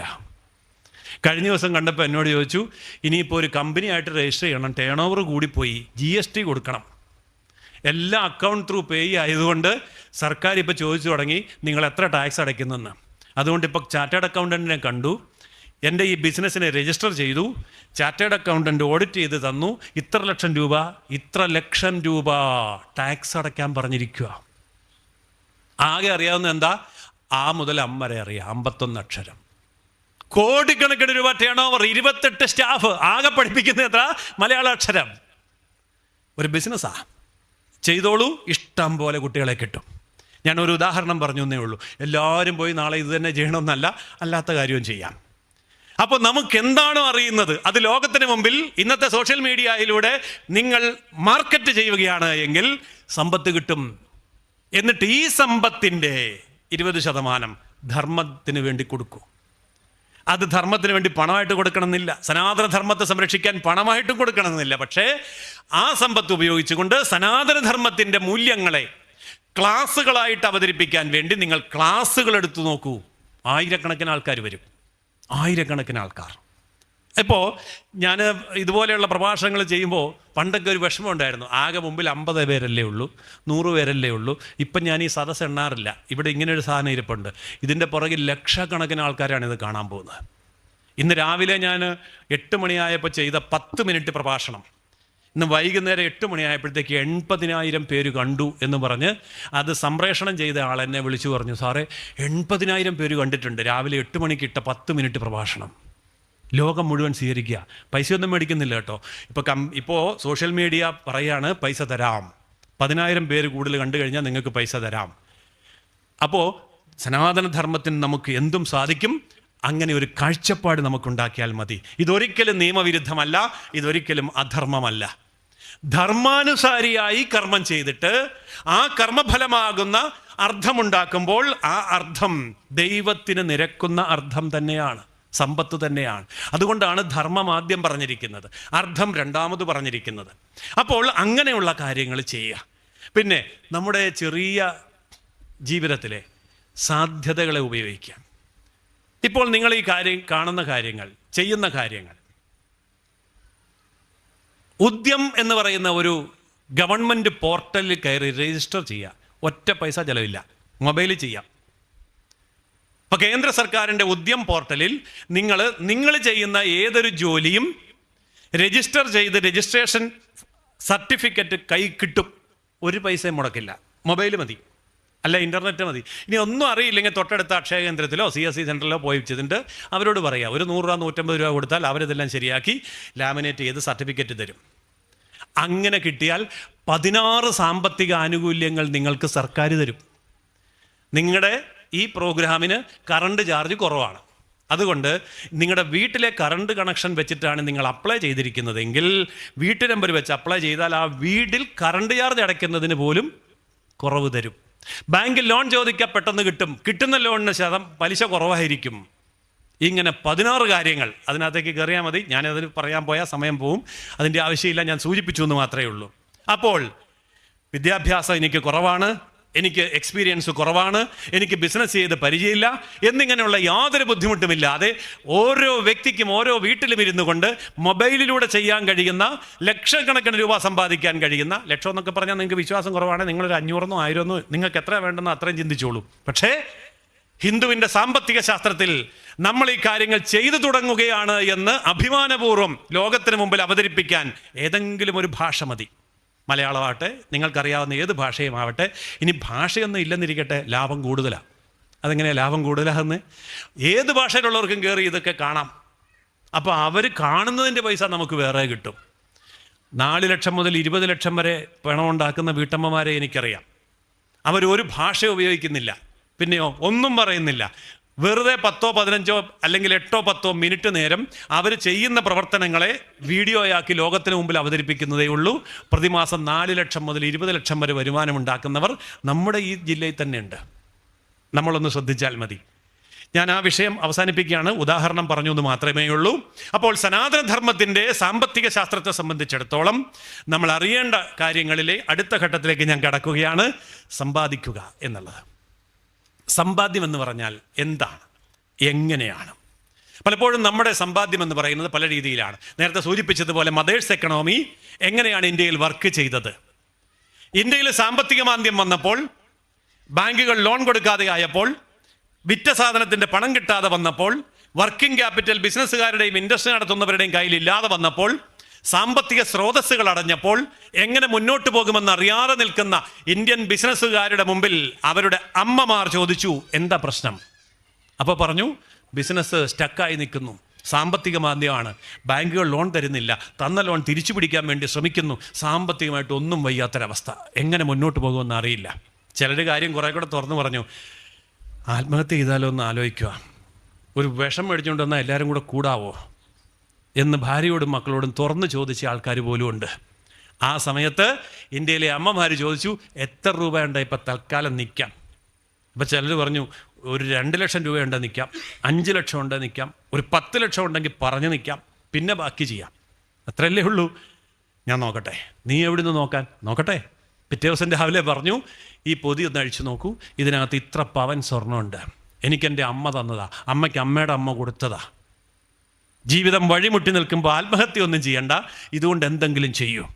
145 കോടി ജനങ്ങളുള്ള ഭാരതത്തിൽ, ഈ ഭാരതത്തിലെ കോടാനുകോടി വീടുകളിലെ കോടാനുകോടി അമ്മമാരുടെ കയ്യിൽ നിന്ന് ആയിരക്കണക്കിന് ടൺ സ്വർണമാണ് 2008 സാമ്പത്തിക മാന്ദ്യത്തെ ഭാരതത്തിൻ്റെ അതിർത്തിക്കകത്തേക്ക് കൊണ്ടുവരാതെ പിടിച്ചു നിർത്തിയ ശക്തി. അമേരിക്കക്കാർ പറഞ്ഞു മദേഴ്സ് എക്കണോമി. അപ്പോൾ ഈ സ്വർണം എന്നുള്ളത് ഒരു ഉദാഹരണം, ആത്മവിശ്വാസം എന്നുള്ളത് അതിനേക്കാൾ വലിയ ഉദാഹരണം. അതുകൊണ്ട് ലോകത്തിന് മുമ്പിൽ സമ്പത്തും ആത്മവിശ്വാസവും കൊടുത്തുകൊണ്ട് നമ്മുടെ പുരുഷ സമൂഹത്തെ തല ഉയർത്തി നട്ടെല്ല് നിർത്താൻ പര്യാപ്തമാക്കുന്ന തരത്തിൽ അമ്മമാർക്ക് ചിന്തിക്കാൻ കഴിയുമെങ്കിൽ വീണ്ടും നമുക്ക് ഈ സമ്പത്തിനെ ഉയർത്താനായിട്ട് സാധിക്കും. ഞാൻ ഈ കേരളത്തിന് പുറത്തുമൊക്കെ യാത്ര ചെയ്യുമ്പോൾ ബിസിനസ് ചെയ്യുന്ന ആൾക്കാരുടെ വീടുകളിൽ പേഴ്സണലായിട്ട് അവരെ കാണാൻ വേണ്ടി പോകാറുണ്ട്. അവരുടെ മതമൊന്നും നോക്കാറില്ല. ക്രിസ്ത്യൻ ആണെങ്കിലും മുസ്ലിം ആണെങ്കിലും ഹിന്ദു ആണെങ്കിലും എല്ലാവരുടെയും വീട്ടിൽ പോകും. അങ്ങനെ പോകുമ്പോൾ ഞാൻ അവരോട് ഇങ്ങനെ കുശലപ്രശ്നം ചെയ്യും. ആ സമയത്ത് എനിക്ക് മനസ്സിലായിട്ടുള്ളൊരു കാര്യമുണ്ട്, ഈ കണ്ട ബിസിനസ്സുകളൊക്കെ ചെയ്യുന്നത് അമ്മമാരാ, പ്രായമുള്ള അമ്മമാരാ. ഞാൻ ഈ കോട്ടയത്ത് ടൗണിൽ നിങ്ങളുടെ തൊട്ടടുത്ത് കൂടുതലൊന്നും പറയല്ല, നിങ്ങൾക്ക് പെട്ടെന്ന് മനസ്സിലാവും, ഒരു വലിയ ബിസിനസ്സുകാരൻ്റെ വീട്ടിൽ പോയി. അവിടുത്തെ അമ്മയ്ക്ക് 80 വയസ്സിന് മുകളിൽ പ്രായമുണ്ട്. അപ്പോൾ ഭക്ഷണമൊക്കെ കഴിഞ്ഞ് ഇങ്ങനെ വർത്തമാനം പറഞ്ഞിരിക്കുന്നത് ഈ അമ്മയോട് ഞാൻ സംസാരിച്ചു. കോട്ടയത്താണേ, അതുകൊണ്ട് കൂടുതലൊന്നും പറയാം, ഉമ്മ ഗസ് ചെയ്തുകൊണ്ടാൽ മതി, നിങ്ങൾക്ക് കിട്ടും. അപ്പോൾ ഞാൻ പറഞ്ഞു, ഇപ്പം 42ാമത്തെ ഷോറൂം അടുത്ത ദിവസം ഉദ്ഘാടനം ചെയ്യാൻ പോവാ, എൻ്റെ വീടിൻ്റെ അടുത്താണ്, സന്തോഷമുണ്ട് കേട്ടോ എന്ന് പറഞ്ഞപ്പോൾ ഞാൻ ഓർത്ത് ഈ അമ്മ ചുമ്മാ ഒന്ന് മൂളേ ഉള്ളെന്ന്. അല്ല, അമ്മ 1ാമത്തെ ഷോറൂം മുതൽ 42ാമത്തെ ഷോറൂം വരെ ഉണ്ടാക്കിയതിൻ്റെ കണക്ക് പറഞ്ഞു, അതെങ്ങനെയാണ് ഡെവലപ്പ് ചെയ്തതിൻ്റെ കണക്ക് പറഞ്ഞു. അപ്പോൾ ബിസിനസ് എങ്ങനെയാണ് മുന്നോട്ട് കൊണ്ടുപോകുന്നതെന്ന് പറഞ്ഞു, മക്കളെയൊക്കെ എങ്ങനെയാണ് ആ കാര്യത്തിൽ ചിട്ടപ്പെടുത്തിയതെന്ന് പറഞ്ഞു, എങ്ങനെയാണ് ബിസിനസ് ഡെവലപ്പ് ചെയ്യുന്നതിൻ്റെ സിദ്ധാന്തങ്ങൾ ഉണ്ടാക്കുന്നതെന്ന് പറഞ്ഞു. 82 വയസ്സുള്ള അമ്മ പറയാണ്, എല്ലാ ദിവസവും വൈകിട്ട് മക്കൾ കണക്കൊക്കെ എനിക്ക് അയച്ചു തരും. എനിക്ക് മക്കളെ ഇത് ഞെക്കാനൊന്നും അറിയാൻ മേല, ആകെ ഓൺ ചെയ്യാനും ഓഫ് ചെയ്യാനും അറിയത്തുള്ളൂ. അതുകൊണ്ട് അവർ പറഞ്ഞു ഇത് ഓൺ ചെയ്ത് മാത്രം നോക്കിയാൽ മതി എന്ന്. ഇപ്പോഴും ഞാൻ ഈ കണക്കുകളൊക്കെ നോക്കിയിട്ടാണ് ഉറങ്ങാൻ കിടക്കുന്നത്. ഇങ്ങനെയുള്ള നിരവധി അമ്മമാർ ഈ കോട്ടയം ജില്ലയിലുണ്ട്, കേരളത്തിലുണ്ട്, ഇന്ത്യയിലുണ്ട്. ആ അമ്മമാരുടെ ലിസ്റ്റ് എടുക്കുമ്പോൾ നിങ്ങൾ എന്ന അമ്മ അതിലുണ്ടോ എന്ന് ചിന്തിക്കുക. ഇല്ലെങ്കിൽ സമയമൊന്നും പോയിട്ടില്ല, സ്റ്റാർട്ട് ചെയ്യുക. തീർച്ചയായിട്ടും അങ്ങനെ തുടങ്ങാൻ കഴിയും. അന്ന് അവർ തുടങ്ങിയ ബിസിനസ് ഇന്ന് തുടങ്ങരുത്, അത് അവർ ചെയ്തോട്ടെ. നമുക്ക് പുതിയ ബിസിനസ് മേഖലകളുണ്ട്, ചെയ്യാം. ഇനി കാർഷിക മേഖലയിൽ തന്നെ നിൽക്കുന്നവരാണെന്നിരിക്കട്ടെ, കാർഷിക മേഖലയിൽ കേരളത്തിൽ ഇപ്പോൾ ചർച്ച നടക്കുന്ന കാര്യം എന്താ? വിലയില്ല, റബ്ബറിന് വിലയില്ല, നാളികേരത്തിന് വിലയില്ല, ഒന്നിനും വിലയില്ല എന്ന്. പക്ഷെ വിലയുണ്ട്, നമുക്ക് വേണ്ടാത്തതുകൊണ്ടാണ്. അതിൻ്റെ വിശദാംശങ്ങളിലേക്ക് ഞാൻ പോകുന്നില്ല. എന്തുകൊണ്ട് വിലയില്ല? റോ മെറ്റീരിയൽസ് ഉണ്ടാക്കി റോ മെറ്റീരിയൽസ് വിൽക്കുന്നത് കൊണ്ട് വിലയില്ല. മരച്ചീനി ഉണ്ടാക്കി മരച്ചീനിയായിട്ട് വിറ്റാൽ വിലയില്ല. റബ്ബർ ഷീറ്റ് ഉണ്ടാക്കി റബ്ബർ ഷീറ്റായിട്ട് വിറ്റാൽ വിലയില്ല. നാളികേരം ഉണ്ടാക്കി നാളികേരമായിട്ട് വിറ്റാൽ വിലയില്ല. പിന്നെ എന്ത് ചെയ്യണം? വാല്യൂ അഡീഷൻ ചെയ്ത് പുതിയ പ്രോഡക്ട്സ് ഉണ്ടാക്കി വിറ്റാൽ വിലയുണ്ട്. അപ്പോൾ അങ്ങനെ വാല്യൂ അഡീഷൻ ചെയ്യാൻ കഴിയുന്ന കഴിവ് നമ്മുടെ കയ്യിലുണ്ട്. അതിനെ ഒന്ന് യൂട്ടിലൈസ് ചെയ്തിട്ട് നമ്മൾ മാർക്കറ്റ് ചെയ്താൽ നമുക്ക് ഇൻകം ഉണ്ട്. ഈ സാമ്പത്തിക ശാസ്ത്രം കൈകാര്യം ചെയ്യേണ്ടത് മദേഴ്സ് എക്കണോമി കൈകാര്യം ചെയ്ത ആൾ തന്നെയാണ്. നോക്കുക, സനാതനധർമ്മത്തിൽ എല്ലാ കാര്യത്തിനും ഓരോ ദൈവത്തെ വെച്ചിട്ടില്ലേ? സൃഷ്ടിയുടെ ദൈവം ബ്രഹ്മാവ്, പരിപാലനത്തിൻ്റെ ദൈവം വിഷ്ണു, സംഹാരത്തിൻ്റെ ദൈവം ശിവൻ. ഏതൊരു കാര്യം തുടങ്ങുമ്പോഴും വിഘ്നങ്ങൾ ഉണ്ടാവാതിരിക്കാൻ വേണ്ടി ഒരു വിഘ്നേശ്വരൻ, ഗണപതി. ഇങ്ങനെ ഓരോ പോർട്ട്ഫോളിയോ ഓരോ ദൈവത്തിന് കൊടുത്തിട്ടുണ്ട്. പക്ഷേ ഒരു കാര്യം ഓർക്കുക, സമ്പത്തിന് മാത്രം 2 ദൈവം. അതാരാ? കുബേരനും മഹാലക്ഷ്മിയും. അപ്പോൾ ഒരു ആൺ ദൈവവും ഒരു പെൺ ദൈവവും. സമ്പത്തിന് 2 മന്ത്രിമാർ, 2 ദൈവം, ബാക്കിയുള്ളതിനൊക്കെ 1. അതിൻ്റെ അർത്ഥം എന്താ? ബാക്കി ഏത് കാര്യത്തെക്കാളും ഇരട്ടി പ്രാധാന്യമുണ്ട് സമ്പത്തിന്. അതേപോലെ പ്രാധാന്യമുള്ള ഒരു കാര്യം കൂടിയേ ഉള്ളൂ, മാനേജ്മെൻറ്റ്, കാമം. അതിന് രതിദേവിയുണ്ട്, കുബേരൻ ഉണ്ട്. അപ്പോൾ 2 കാര്യങ്ങൾ. അപ്പോൾ എന്തുകൊണ്ടാണ് ഇതിങ്ങനെ വന്നത് എന്ന് ചിന്തിക്കുമ്പോൾ സമ്പത്തും മാനേജ്മെൻറ്റുമാണ് ഏറ്റവും പ്രധാനപ്പെട്ട, ഏറ്റവും വലിയ പദവിയിൽ നിൽക്കേണ്ടത്. ഇത് സനാതനധർമ്മത്തിൻ്റെ യഥാർത്ഥത്തിലുള്ള അടിത്തറയിലാണ് ഇത് എഴുതി വച്ചിരിക്കുന്നത്. അതുകൊണ്ട് നമ്മൾ മുന്നോട്ട് പോകുന്ന സമയത്ത് ഈ തരത്തിലുള്ള ചിന്തകൾ നമ്മുടെ മക്കളിലേക്ക് കൊടുക്കുക. അതിലേറ്റവും പ്രധാനപ്പെട്ട കാര്യം, വിദ്യാഭ്യാസത്തിൻ്റെ മേഖലയിലേക്ക് പോകുന്ന മക്കളോട് പറയേണ്ടത്, നിങ്ങൾ മക്കളെ ശമ്പളം വാങ്ങാൻ വേണ്ടി കൈകൾ മലർത്തി നീട്ടുന്നവരായിരിക്കരുത്, ശമ്പളം കൊടുക്കാൻ വേണ്ടി കൈകൾ കമിഴ്ത്തി നീട്ടുന്നവർ ആയിരിക്കണം. ഇന്നിപ്പോൾ നമ്മളുടെ മഹാഭൂരിപക്ഷം സമൂഹവും പഠിപ്പിക്കുന്നത് എന്താ? നല്ലവണ്ണം പഠിക്കണം, നല്ല മാർക്ക് വാങ്ങണം, A+ ഫുള്ളായിരിക്കണം, എന്നിട്ട് ഫസ്റ്റ് റാങ്ക് കിട്ടണം, എന്നിട്ട് എന്ത് വേണം? എന്നിട്ട് നല്ല ജോലി വേണം. എന്നിട്ടോ ജോലിയുള്ള ഒരാളെ കല്യാണം കഴിക്കണം, എന്നിട്ട് മക്കളെ നല്ല സ്കൂളിൽ പഠിപ്പിക്കണം. അങ്ങനെയെല്ലാം ഈ ചാക്രിക ചലനമാണ്. പക്ഷേ ഓരോ തലമുറ മുന്നോട്ട് പോകുമ്പോഴും സമ്പത്തിലേക്കാണോ പോകുന്നത്? അതറിയണമെങ്കിൽ നമ്മുടെ പ്രപിതാമഹന്മാർക്ക് എത്ര ഏക്കർ ഭൂമി ഉണ്ടായിരുന്നു, സെൻറ്റ് ഭൂമി ഉണ്ടായിരുന്നു, നമ്മുടെ പിതാമഹന്മാർക്ക് എത്രയുണ്ടായിരുന്നു, നമ്മുടെ മാതാപിതാക്കൾക്ക് എത്രയുണ്ടായിരുന്നു, നമ്മുടെ കൈ വന്നപ്പോൾ ഇപ്പോൾ എത്രയുണ്ട്, എളുപ്പത്തിൽ കണ്ടുപിടിക്കാൻ കഴിയും. നമ്മുടെ മക്കളുടെ കയ്യിലേക്ക് കൊടുക്കാൻ നമ്മുടെ കയ്യിൽ എന്തുണ്ട്, എളുപ്പത്തിൽ കണ്ടുപിടിക്കാൻ കഴിയും. അപ്പോൾ കുറഞ്ഞു വരികയാണ് നമ്മുടെ അസറ്റ്. അതുകൊണ്ട് അസറ്റ് മാനേജ്മെൻറ്റിൽ മാറ്റം വരുത്തണം. അങ്ങനെയെങ്കിൽ അസറ്റ് ക്രിയേറ്റ് ചെയ്യണം, ആസ്തികൾ ഉണ്ടാക്കണം. ആ ആസ്തികൾ ഉണ്ടാക്കണമെങ്കിൽ ആസ്തികൾ ഉണ്ടാക്കണമെന്നുള്ള ചിന്ത ആദ്യം ഉണ്ടാക്കുകയും അതനുസരിച്ചുള്ള പ്രവർത്തനങ്ങളെ ചെയ്യുകയും വേണം. അപ്പോൾ ആ തരത്തിൽ അസറ്റ് ക്രിയേറ്റ് ചെയ്യാൻ ആവശ്യമായ തരത്തിലുള്ള ചിന്തകൾ മക്കൾക്ക് കൊടുക്കുന്നിടത്തെ ആദ്യത്തെ ചിന്ത ശമ്പളം വാങ്ങാനല്ല മക്കളെ, ശമ്പളം കൊടുക്കാനാണ് പഠിക്കേണ്ടത്. ഞാനിങ്ങനെ നിരവധി വേദികളിൽ പറഞ്ഞതിൻ്റെ ഫലം ഇന്ന് ലോകം മുഴുവൻ സഞ്ചരിക്കുമ്പോൾ എനിക്ക് തിരിച്ചു കിട്ടുന്നുണ്ട്. 20 വർഷം മുമ്പ്, 30 വർഷം മുമ്പ്, 15 വർഷം മുമ്പ് ഞാൻ ഇങ്ങനെ പറഞ്ഞ വേദികളിൽ ഇരുന്ന് കേട്ട മക്കളും അവരുടെ അമ്മമാരുടെ മക്കളും ഏതെങ്കിലുമൊക്കെ എയർപോർട്ടിൽ, ഏതെങ്കിലും ഒരു റെയിൽവേ സ്റ്റേഷനിൽ, ഏതെങ്കിലുമൊക്കെ ഒരു ഹോട്ടലിൽ വെച്ച് കാണുമ്പോൾ ഓടി വന്നിട്ട് പറയാറുണ്ട്, അന്ന് 10-25 കൊല്ലം മുമ്പ് ഞാൻ സ്വാഹാദിൻ്റെ ഒരു പ്രഭാഷണം കേട്ടതാ, അതുകൊണ്ട് ഞാൻ ഇന്ന കാര്യങ്ങളുണ്ടാക്കി. കഴിഞ്ഞ ദിവസം എൻ്റെ ഓഫീസിൽ, കോട്ടയത്തെ എൻ്റെ ഓഫീസിൽ ഒരാൾ കാണാൻ വന്നു. അയാൾ പറഞ്ഞ് പത്തനംതിട്ടയിൽ നിന്ന് വരിക, MBA പാസ്സായി കഴിഞ്ഞപ്പോൾ ഞാനും അച്ഛനും കൂടെ ഒരിക്കൽ സാറിൻ്റെ പ്രഭാഷണം കേൾക്കാൻ പത്തനംതിട്ടയിൽ വന്നു. അന്ന് സാറ് പറഞ്ഞു, ശമ്പളത്തിൻ്റെ പുറകെ നടക്കരുത്, ശമ്പളം കൊടുക്കണം. അതുകൊണ്ട് ഞാൻ എനിക്കറിയാവുന്ന കാര്യങ്ങളും എൻ്റെ കൂട്ടുകാരെയും കൂടെ കൂട്ടി ഒരു സംവിധാനം ഉണ്ടാക്കി കേരള ഗവൺമെൻറ്റിന് കൊണ്ട് കൊടുത്തു. അത് റേഷൻ കടകളിലെ പഞ്ചിങ് മെഷീനാണ്. ഇന്നിപ്പോൾ എനിക്ക് എല്ലാ ജില്ലയിലും ഓഫീസുകളുണ്ട്, മാനേജർമാരുണ്ട്, 120 സ്റ്റാഫുണ്ട്, കോടിക്കണക്കിന് ടേൺ ഓവർ ഉണ്ട്. അതിൻ്റെ ഒരു കലണ്ടറും ഡയറിയും സാറിന് സമ്മാനമായിട്ട് തരാൻ വന്നതാ. എല്ലാ 1-ാം തീയതി എന്നെ കാണാൻ വരും ഇപ്പോൾ എല്ലാ വർഷവും. നിങ്ങൾ റേഷൻ കടയിൽ പോകുമ്പം വിരൽ വെക്കുമ്പോൾ ഞാനിതുപോലെ നടത്തിയ ഒരു പ്രഭാഷണത്തിലെ ഒരു വാക്കാണ് ആ കുട്ടിയെ എൻ്റർപ്രണറാക്കിയത്, സംരംഭകനാക്കിയത്. ഓർക്കുക, ഇത് നമുക്ക് സാധിക്കും. ഇങ്ങനെ ഒരു വാക്ക് നമ്മുടെ മക്കളോട് പറയാൻ. മലത്ത് നീട്ടി ശമ്പളം വാങ്ങാനല്ല, കമിഴ്ത്ത് നീട്ടി ശമ്പളം കൊടുക്കുന്നവരാവണം. കാരണം നമ്മുടെ പ്രപിതാമഹന്മാർ അങ്ങനെ ആയിരുന്നു. ബ്രിട്ടീഷുകാർ ഇന്ത്യയിൽ വരുന്നതിന് മുൻപ് നമ്മൾ ശമ്പളം വാങ്ങി ശീലിച്ചിട്ടില്ല, ശമ്പളം കൊടുത്തിട്ടേ ഉള്ളൂ. അവർ ഇന്ത്യയിൽ വന്ന് ഇന്ത്യയെ കീഴടക്കി ഭരിച്ച കാലഘട്ടങ്ങളിൽ നമ്മുടെ ബിസിനസ് നിരോധിച്ചു, നമ്മുടെ ഇൻഡസ്ട്രി നിരോധിച്ചു, നമ്മുടെ കൃഷി നിരോധിച്ചു, നമ്മുടെ കയറ്റുമതി നിരോധിച്ചു, നമ്മുടെ ഇറക്കുമതി നിരോധിച്ചു, നമ്മുടെ വിദ്യാഭ്യാസം നിരോധിച്ചു, നമ്മുടെ മെഡിക്കൽ സയൻസ് നിരോധിച്ചു. അങ്ങനെ എല്ലാം നിരോധിച്ചപ്പോൾ നമ്മൾ അടിമകളായി. അങ്ങനെ അടിമകളായപ്പോഴാണ് നമ്മൾ ശമ്പളം വാങ്ങേണ്ട ഗതികേടിൽ വന്നത്. പിന്നെ ശമ്പളം ഒരു 2-3 തലമുറ വാങ്ങിക്കഴിഞ്ഞപ്പോൾ അതെന്തോ മഹത്തായ കാര്യമാണെന്ന് കരുതി. അതുകൊണ്ട് നമ്മൾ പുതിയ തലമുറയും പഠിപ്പിക്കുകയാണ്, ശമ്പളം വാങ്ങൂ, ശമ്പളം വാങ്ങൂ. ശമ്പളം വാങ്ങി സമ്പന്നരാകാൻ പറ്റില്ല, അടിമകളാകാനേ പറ്റൂ. മറിച്ച് ശമ്പളം കൊടുത്ത് സമ്പന്നരാകാൻ പറ്റും. അതുകൊണ്ട് സംരംഭങ്ങൾ ഉണ്ടാക്കാനും ആ സംരംഭങ്ങൾ വളർത്താനും അതിലൂടെ ശമ്പളം കൊടുക്കാനും കഴിയുന്ന തലമുറയിലേക്ക് നമുക്ക് ശേഷമുള്ള തലമുറകൾ വളർത്തിയെടുക്കാൻ നമുക്ക് മാത്രമേ സാധിക്കുകയുള്ളൂ. അങ്ങനെയുള്ള ഒരു ചിന്ത, ആ ചിന്തയാണ് പുതിയ തലമുറയിലെ സാമ്പത്തിക ശാസ്ത്രമായി നമ്മൾ കൊടുക്കേണ്ടത്. സനാതനധർമ്മം നമ്മളെ പഠിപ്പിക്കുന്ന വസ്തുത അതാണ് എന്ന് അവരുടെ മുമ്പിൽ അവതരിപ്പിക്കാൻ നമുക്ക് തീർച്ചയായിട്ടും സാധിക്കുകയും വേണം. അതിന് ഈ ഈശ്വരന്മാരുടെ ഈശ്വരിമാരുടെ കഥ പറഞ്ഞാൽ മതി.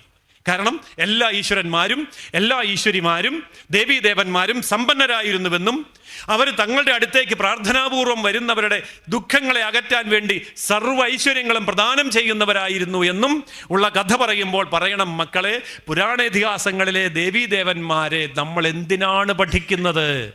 നമ്മളും ദേവീദേവന്മാരാകാൻ വേണ്ടിയാണ്. അങ്ങനെ ആയവരാണ് ഈ ദൈവങ്ങളായി പൂജിക്കപ്പെടുന്നത്. അതുകൊണ്ട് നമുക്കും ലോകത്തിന് എന്ത് കൊടുക്കാൻ കഴിയും എന്നുള്ള നിലയിൽ ചിന്തിച്ചാൽ, അങ്ങനെയുള്ള കർമ്മങ്ങളിൽ ഏർപ്പെട്ടാൽ, സമ്പത്തിനെ സമ്പാദിക്കാൻ കഴിയുമ്പോൾ തീർച്ചയായിട്ടും നമുക്ക് ലോകോപകാരപ്രദമായ നിരവധി കാര്യങ്ങൾ ചെയ്യാൻ സാധിക്കും.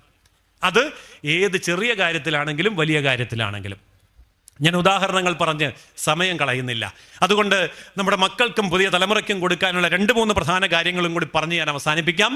അതിലേറ്റവും പ്രധാനപ്പെട്ട ഒരു കാര്യം, പഠിച്ചു കഴിഞ്ഞിട്ടാണ് ജോലി തേടുന്നത് എന്നുള്ള അന്ധവിശ്വാസം ഹിന്ദുവിന് മാത്രമേ ഇപ്പോൾ ഉള്ളൂ. അത് തിരുത്തണം. ബാക്കി എല്ലാ സമൂഹങ്ങളിലും പഠിച്ചു കഴിഞ്ഞല്ല ജോലി അന്വേഷിക്കുന്നത്. ജോലി അന്വേഷിച്ച് ഏത് ജോലിയിൽ എത്തണമെന്ന് തീരുമാനിച്ചു കഴിഞ്ഞ് അതിനു വേണ്ടി പഠിക്കുകയാണ് ചെയ്യുക. ഇതിൻ്റെ വിശദാംശങ്ങളിലേക്ക് ഞാൻ പോകുന്നില്ല, അത് കരിയർ ഗൈഡൻസ് ക്ലാസ് ആയി പോകും. പക്ഷേ മനസ്സിൽ ഇത് വച്ചേക്കുക, പഠിച്ചു കഴിഞ്ഞല്ല ജോലി അന്വേഷിക്കുന്നത്, ജോലി അന്വേഷിച്ച് കണ്ടെത്തി അതിനു വേണ്ടി പഠിക്കുക.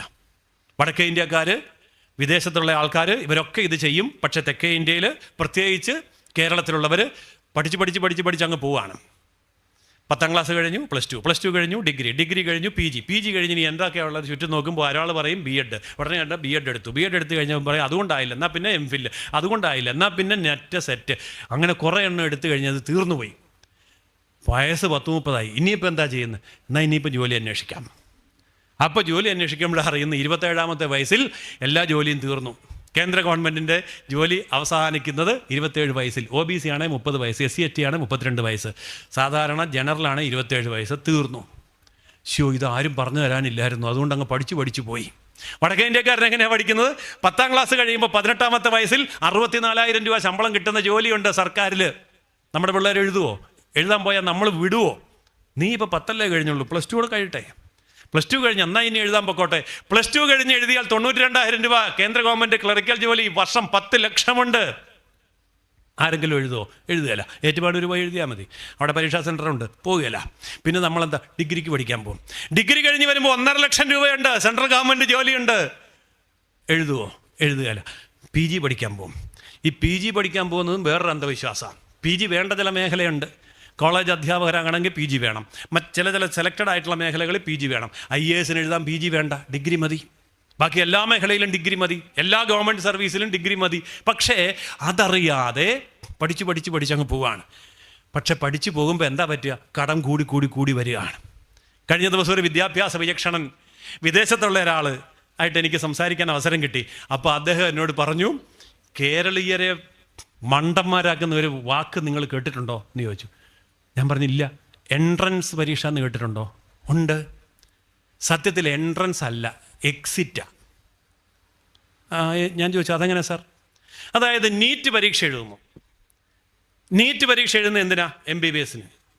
അപ്പോൾ MBBS-ന് നീറ്റ് പരീക്ഷ എഴുതിയിട്ട് ജയിക്കുന്ന എത്ര പേരാ? ജയിക്കുന്നത് ആകെ എഴുതുന്നതിൻ്റെ ഒരു 2% ജയിക്കുന്നുള്ളൂ. 98% എക്സിറ്റാ. എന്നിട്ട് 98% പേര് എക്സിറ്റ് അടിക്കുന്ന പരീക്ഷയെ 2% ജയിച്ചു കഴിയുമ്പോൾ നിങ്ങൾ വിളിക്കുന്ന പേരെന്താ? എൻട്രൻസ്. മണ്ടനാകല്ലേ? സത്യമല്ലേ? ചിന്തിച്ചു നോക്കൂ. അല്ലേ? ഇങ്ങനെ ഒത്തിരി അന്ധവിശ്വാസം നമ്മുടെ തലയെ അടിച്ചു കയറ്റിയിട്ടുണ്ട്. നമ്മൾ വിഷം തെളിക്കുമല്ലോ, കീടനാശിനി, കളനാശിനി. നമ്മളെ പഠിപ്പിച്ചിരിക്കുന്നത് എന്താ? മരുന്ന് തെളിച്ചു എന്നാ. വിഷ തെളിക്കുന്നത് നമുക്കറിയാമെങ്കിൽ നമ്മളും പറയുന്നത് എന്താ? മരുന്ന് തെളിച്ചു. മരുന്നാണോ തെളിക്കുന്നത്? അല്ല, വിഷ തെളിക്കുന്നത്. ഇതുപോലെ നമ്മുടെ കയ്യിൽ നിന്ന് പണം അടിച്ചു മാറ്റാൻ വേറൊരു സംഭവമുണ്ട്. ഗർഭിണി ആശുപത്രിയിൽ അഡ്മിറ്റ് ആയി കഴിഞ്ഞാൽ ഗർഭിണിയെ വിളിക്കുന്ന പേരെന്താ? പേഷ്യൻ്റ്. പേഷ്യൻ്റ് എന്ന് പറഞ്ഞാൽ എന്താ? രോഗി. അപ്പോൾ ഗർഭം രോഗമാണോ? രോഗമാണെന്ന് പറഞ്ഞാൽ 5 ലക്ഷം രൂപയുടെ ബില്ല് തരാൻ പറ്റുള്ളൂ. അതുകൊണ്ട് ഗർഭിണിയെ അവർ പേഷ്യൻ്റ് എന്ന് വിളിക്കും. നമ്മൾ 5 ലക്ഷത്തിൻ്റെ ബില്ല് അടച്ചിട്ട് പോരും. 5 ലക്ഷത്തിൻ്റെ പ്രസവം. ആ കുട്ടിയുടെ നക്ഷത്രത്തിൻ്റെ വൃക്ഷം വരെ അവർ വീട്ടിൽ കൊണ്ട് നട്ടു തന്നു ആശുപത്രിക്കാർ. എന്നിട്ട് പേരും ബോർഡും വെച്ചു, ഫേസ്ബുക്കിലിട്ടു. 5 ലക്ഷം പോയാലെന്നാ? അടുത്ത നേഴ്സറിയിൽ നിന്ന് 10 രൂപയുടെ ഒരു മാവ് മേടിച്ചുകൊണ്ടുവന്ന് നട്ടിട്ടാണ് അവിടെ ഭരണിന്ന് എഴുതിയും കൂടെ വെച്ചിട്ടാണ് ഇവൻ 5 ലക്ഷത്തിൻ്റെ ബില്ല് കൊടുക്കുന്നത്. അപ്പോൾ സന്തോഷമായി. അപ്പോൾ ഇത്തരം കച്ചവടം ഇത് നമുക്കും ചെയ്യാവേ. അപ്പോൾ അതൊന്നും തെറ്റല്ല, അതവൻ നമ്മളെ പഠിപ്പിക്കുക എങ്ങനെയാണ് ബിസിനസ് എന്നുള്ളത്. യഥാർത്ഥത്തിൽ അങ്ങനെയുള്ള അബദ്ധങ്ങളിലൂടെ, അന്ധവിശ്വാസങ്ങളിലൂടെ നമ്മളെ നയിക്കുമ്പോൾ അത്തരമൊരു അന്ധവിശ്വാസമാണ് പഠിച്ചു കഴിഞ്ഞാണ് ജോലി. അല്ല, ജോലി കിട്ടിക്കഴിഞ്ഞാണ് പഠിക്കുക. പിന്നെ ഹിന്ദുക്കൾ കാണിക്കുന്ന ഒരു മഹാമണ്ഡത്തരാണ് എഡ്യൂക്കേഷൻ ലോൺ. ദയവ് ചെയ്ത് എഡ്യൂക്കേഷൻ ലോൺ എടുക്കരുത്. മക്കളോട് പറയണം, 10ാം ക്ലാസ് കഴിഞ്ഞു, 18 വയസ്സായി, നിനക്ക് 64,000 രൂപയുടെ സർക്കാർ ജോലിയുണ്ട്, നീ ആദ്യം സർക്കാർ ജോലിക്ക് പോ. എന്നിട്ട് അവിടെ നിന്ന് ആ ശമ്പളം മേടിച്ചുകൊണ്ട് നീ +2-ന് പഠിച്ചാൽ മതി, അല്ലെങ്കിൽ ഡിഗ്രിക്ക് പഠിച്ചാൽ മതി. എന്നിട്ട് ആ ശമ്പളം മേടിച്ചിട്ട് നീ ഡിഗ്രിയുടെ ജോലി എടുക്കുക. എന്നിട്ട് ആ ഡിഗ്രി കിട്ടുന്ന ജോലി വെച്ചിട്ട് നീ PGക്ക് പഠിച്ചാൽ മതി, വേണമെങ്കിൽ പഠിച്ചാൽ മതി. വീട്ടിൽ നിന്ന് പൈസ എടുക്കരുത്, ബാങ്കിൽ നിന്ന് പൈസ എടുക്കരുത്. ഇത് ഹിന്ദുവിന് അറിയില്ല. അതുകൊണ്ട് വിദ്യാഭ്യാസ ലോൺ എടുക്കുന്ന ആൾക്കാരുടെ ലിസ്റ്റ് എടുത്ത് പരിശോധിച്ചോളൂ. 85% ആൾക്കാർ ഹിന്ദുസാണ്. ക്രിസ്ത്യാനി മുസ്ലിമിൻ്റെ വിദ്യാഭ്യാസ ലോൺ അങ്ങനെയല്ല എടുക്കുന്നത്, നമ്മളറിയണം. അപ്പോൾ വിദ്യാഭ്യാസ ലോൺ എടുക്കുന്നതിന് പകരം 18-ാമത്തെ വയസ്സ് ജോലിക്ക് കയറുക, ജോലിയിലിരുന്നു കൊണ്ട് ശമ്പളം മേടിക്കുക, ശമ്പളം മേടിച്ചിട്ട് ഡിഗ്രിയും PGയും പഠിക്കുക, എന്നിട്ട് ഉയർന്നു പോവുക. അപ്പോൾ വീട്ടിലെ പൈസ എടുക്കാൻ വേണ്ട. കഴിഞ്ഞ ദിവസം ഒരു സാമ്പത്തിക ശാസ്ത്രജ്ഞൻ എന്നോട് പറഞ്ഞൊരു കാര്യമുണ്ട്. ബാങ്കിൽ നിന്ന് കയ്യിൽ പൈസ ഉണ്ടെങ്കിൽ ബാങ്കിൽ നിന്ന് ലോൺ എടുക്കണം. അപ്പോൾ എനിക്കിത് വലിയ താല്പര്യമുള്ള വിഷയമാണ്. അപ്പോൾ ഞാൻ ചോദിച്ചാൽ അതെങ്ങനെയാണ്? ഇപ്പം നിങ്ങൾക്ക് 1 കോടി രൂപ വേണമെന്നിരിക്കട്ടെ, കയ്യിൽ 1 കോടി രൂപ ഉണ്ടെന്നിരിക്കട്ടെ. നിങ്ങൾ പഠിക്കുകയാണെങ്കിൽ നിങ്ങൾക്ക് ഭയങ്കര ലാഭം കിട്ടുന്നതാണ്. എക്സാമ്പിളാണ്. 1 കോടി എന്നുള്ളിടത്ത് നിങ്ങൾ 1 ലക്ഷം എന്ന് വെച്ചു. 1 ലക്ഷം രൂപ കയ്യിലുണ്ട്. നിങ്ങളുടെ കയ്യിൽ 1 ലക്ഷം രൂപ കയ്യിലുണ്ട്. 1 ലക്ഷം രൂപ നിങ്ങൾക്ക് ആവശ്യമുണ്ട്. നിങ്ങൾ ചെയ്യേണ്ടത് എന്താണെന്നറിയാമോ? ഈ 1 ലക്ഷം രൂപ ബാങ്കിൽ ഡെപ്പോസിറ്റ് ഇടുക. ആ ഡെപ്പോസിറ്റ് ഇട്ടതിൻ്റെ അടിസ്ഥാനത്തിൽ അത് ഈടാക്കിക്കൊണ്ട് 1 ലക്ഷം രൂപ വായ്പ എടുക്കുക. നമ്മുടെ 1 ലക്ഷം രൂപ ബാങ്കിൽ കിടപ്പുണ്ടേ, അതിൻ്റെ ഈടിന്മേൽ അതേ ബാങ്കിൽ നിന്ന് 1 ലക്ഷം രൂപ വായ്പ എടുക്കുക. എന്നിട്ട് ആ വായ്പ എടുത്ത പൈസ കൊണ്ട് നിങ്ങളുടെ കാര്യം നടത്തുക. ഇതിൻ്റെ പലിശ അടയ്ക്കാനോ ആ ഇട്ടിരിക്കുന്ന ഡെപ്പോസിറ്റിൻ്റെ പലിശ ഈ പലിശയേക്കാൾ കുറവായിരിക്കും. ആരെങ്കിലും പറഞ്ഞു തരുമോ? ഇതൊക്കെ പഠിച്ചിരിക്കേണ്ട കാര്യമാണ്. നമ്മൾ എന്ത് ചെയ്യും? നമ്മുടെ ഇപ്പോൾ 1 ലക്ഷം ഉണ്ടല്ലോ, അതുകൊണ്ട് ഇനി ബാങ്കിൻ്റെ അവിടെ പോയിട്ട് ലോണും എടുത്ത് അതിൻ്റെ പലിശ അടയ്ക്കണ്ടല്ലോ എന്നാ ചിന്തിക്കുന്നത്. അങ്ങനെയല്ല. സാമ്പത്തികമുള്ളവർ ചെയ്യുന്ന പണി ഇതാ. സാമ്പത്തികം കൊണ്ട് ബാങ്കിലോട്ട് കൊടുത്തിട്ട് അത്രയും സാമ്പത്തികം ഇങ്ങോട്ട് എടുത്തിട്ട് ആ പലിശയുടെ ഡിഫറൻസ് വെച്ചിട്ട് ഇവരുടെ കാര്യം നടത്തും. ഇത് നമുക്കും ചെയ്യാവുന്ന കാര്യമാണ്. ഇതുപോലെ ഒത്തിരി കാര്യങ്ങളുണ്ട്.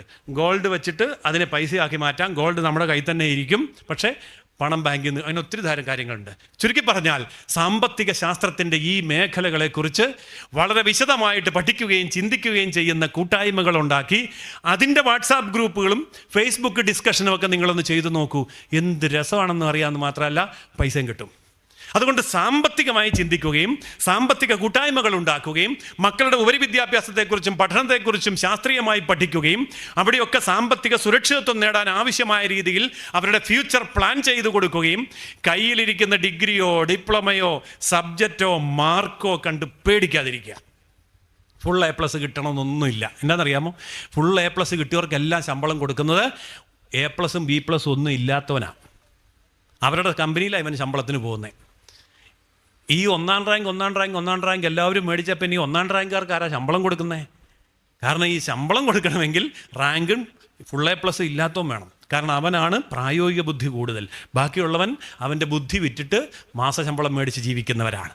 അതുകൊണ്ട് സാമ്പത്തിക രംഗത്ത് ക്രിയാത്മകമായി ചിന്തിക്കുകയും വിപ്ലവകരമായ മാറ്റങ്ങൾ മക്കളുടെ മുമ്പിൽ അവതരിപ്പിക്കുകയും പുതിയ തലമുറയെ അതനുസരിച്ച് സജ്ജമാക്കുകയും ചെയ്യുന്ന തരത്തിലേക്ക് നമ്മുടെ ചർച്ചാവേദികൾ മാറട്ടെ.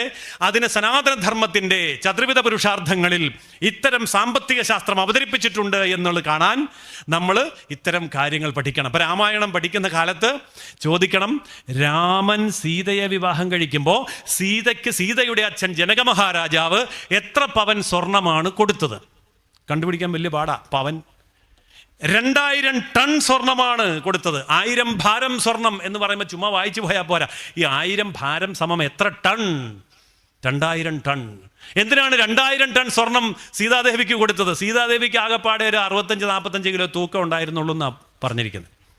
അവിടെ 2000 ടൺ സ്വർണം കൊടുത്തിട്ട് അതിൻ്റെ എല്ലാം ഒരാഭരണം ഉണ്ടാക്കി സീതാദേവി അണിഞ്ഞിരുന്നെങ്കിൽ അതിൻ്റെ അടിയിൽപ്പെട്ട് ചതഞ്ഞരഞ്ഞു പോകുമായിരുന്നു. പിന്നെ എന്തിനായി 2000 ടൺ സ്വർണം?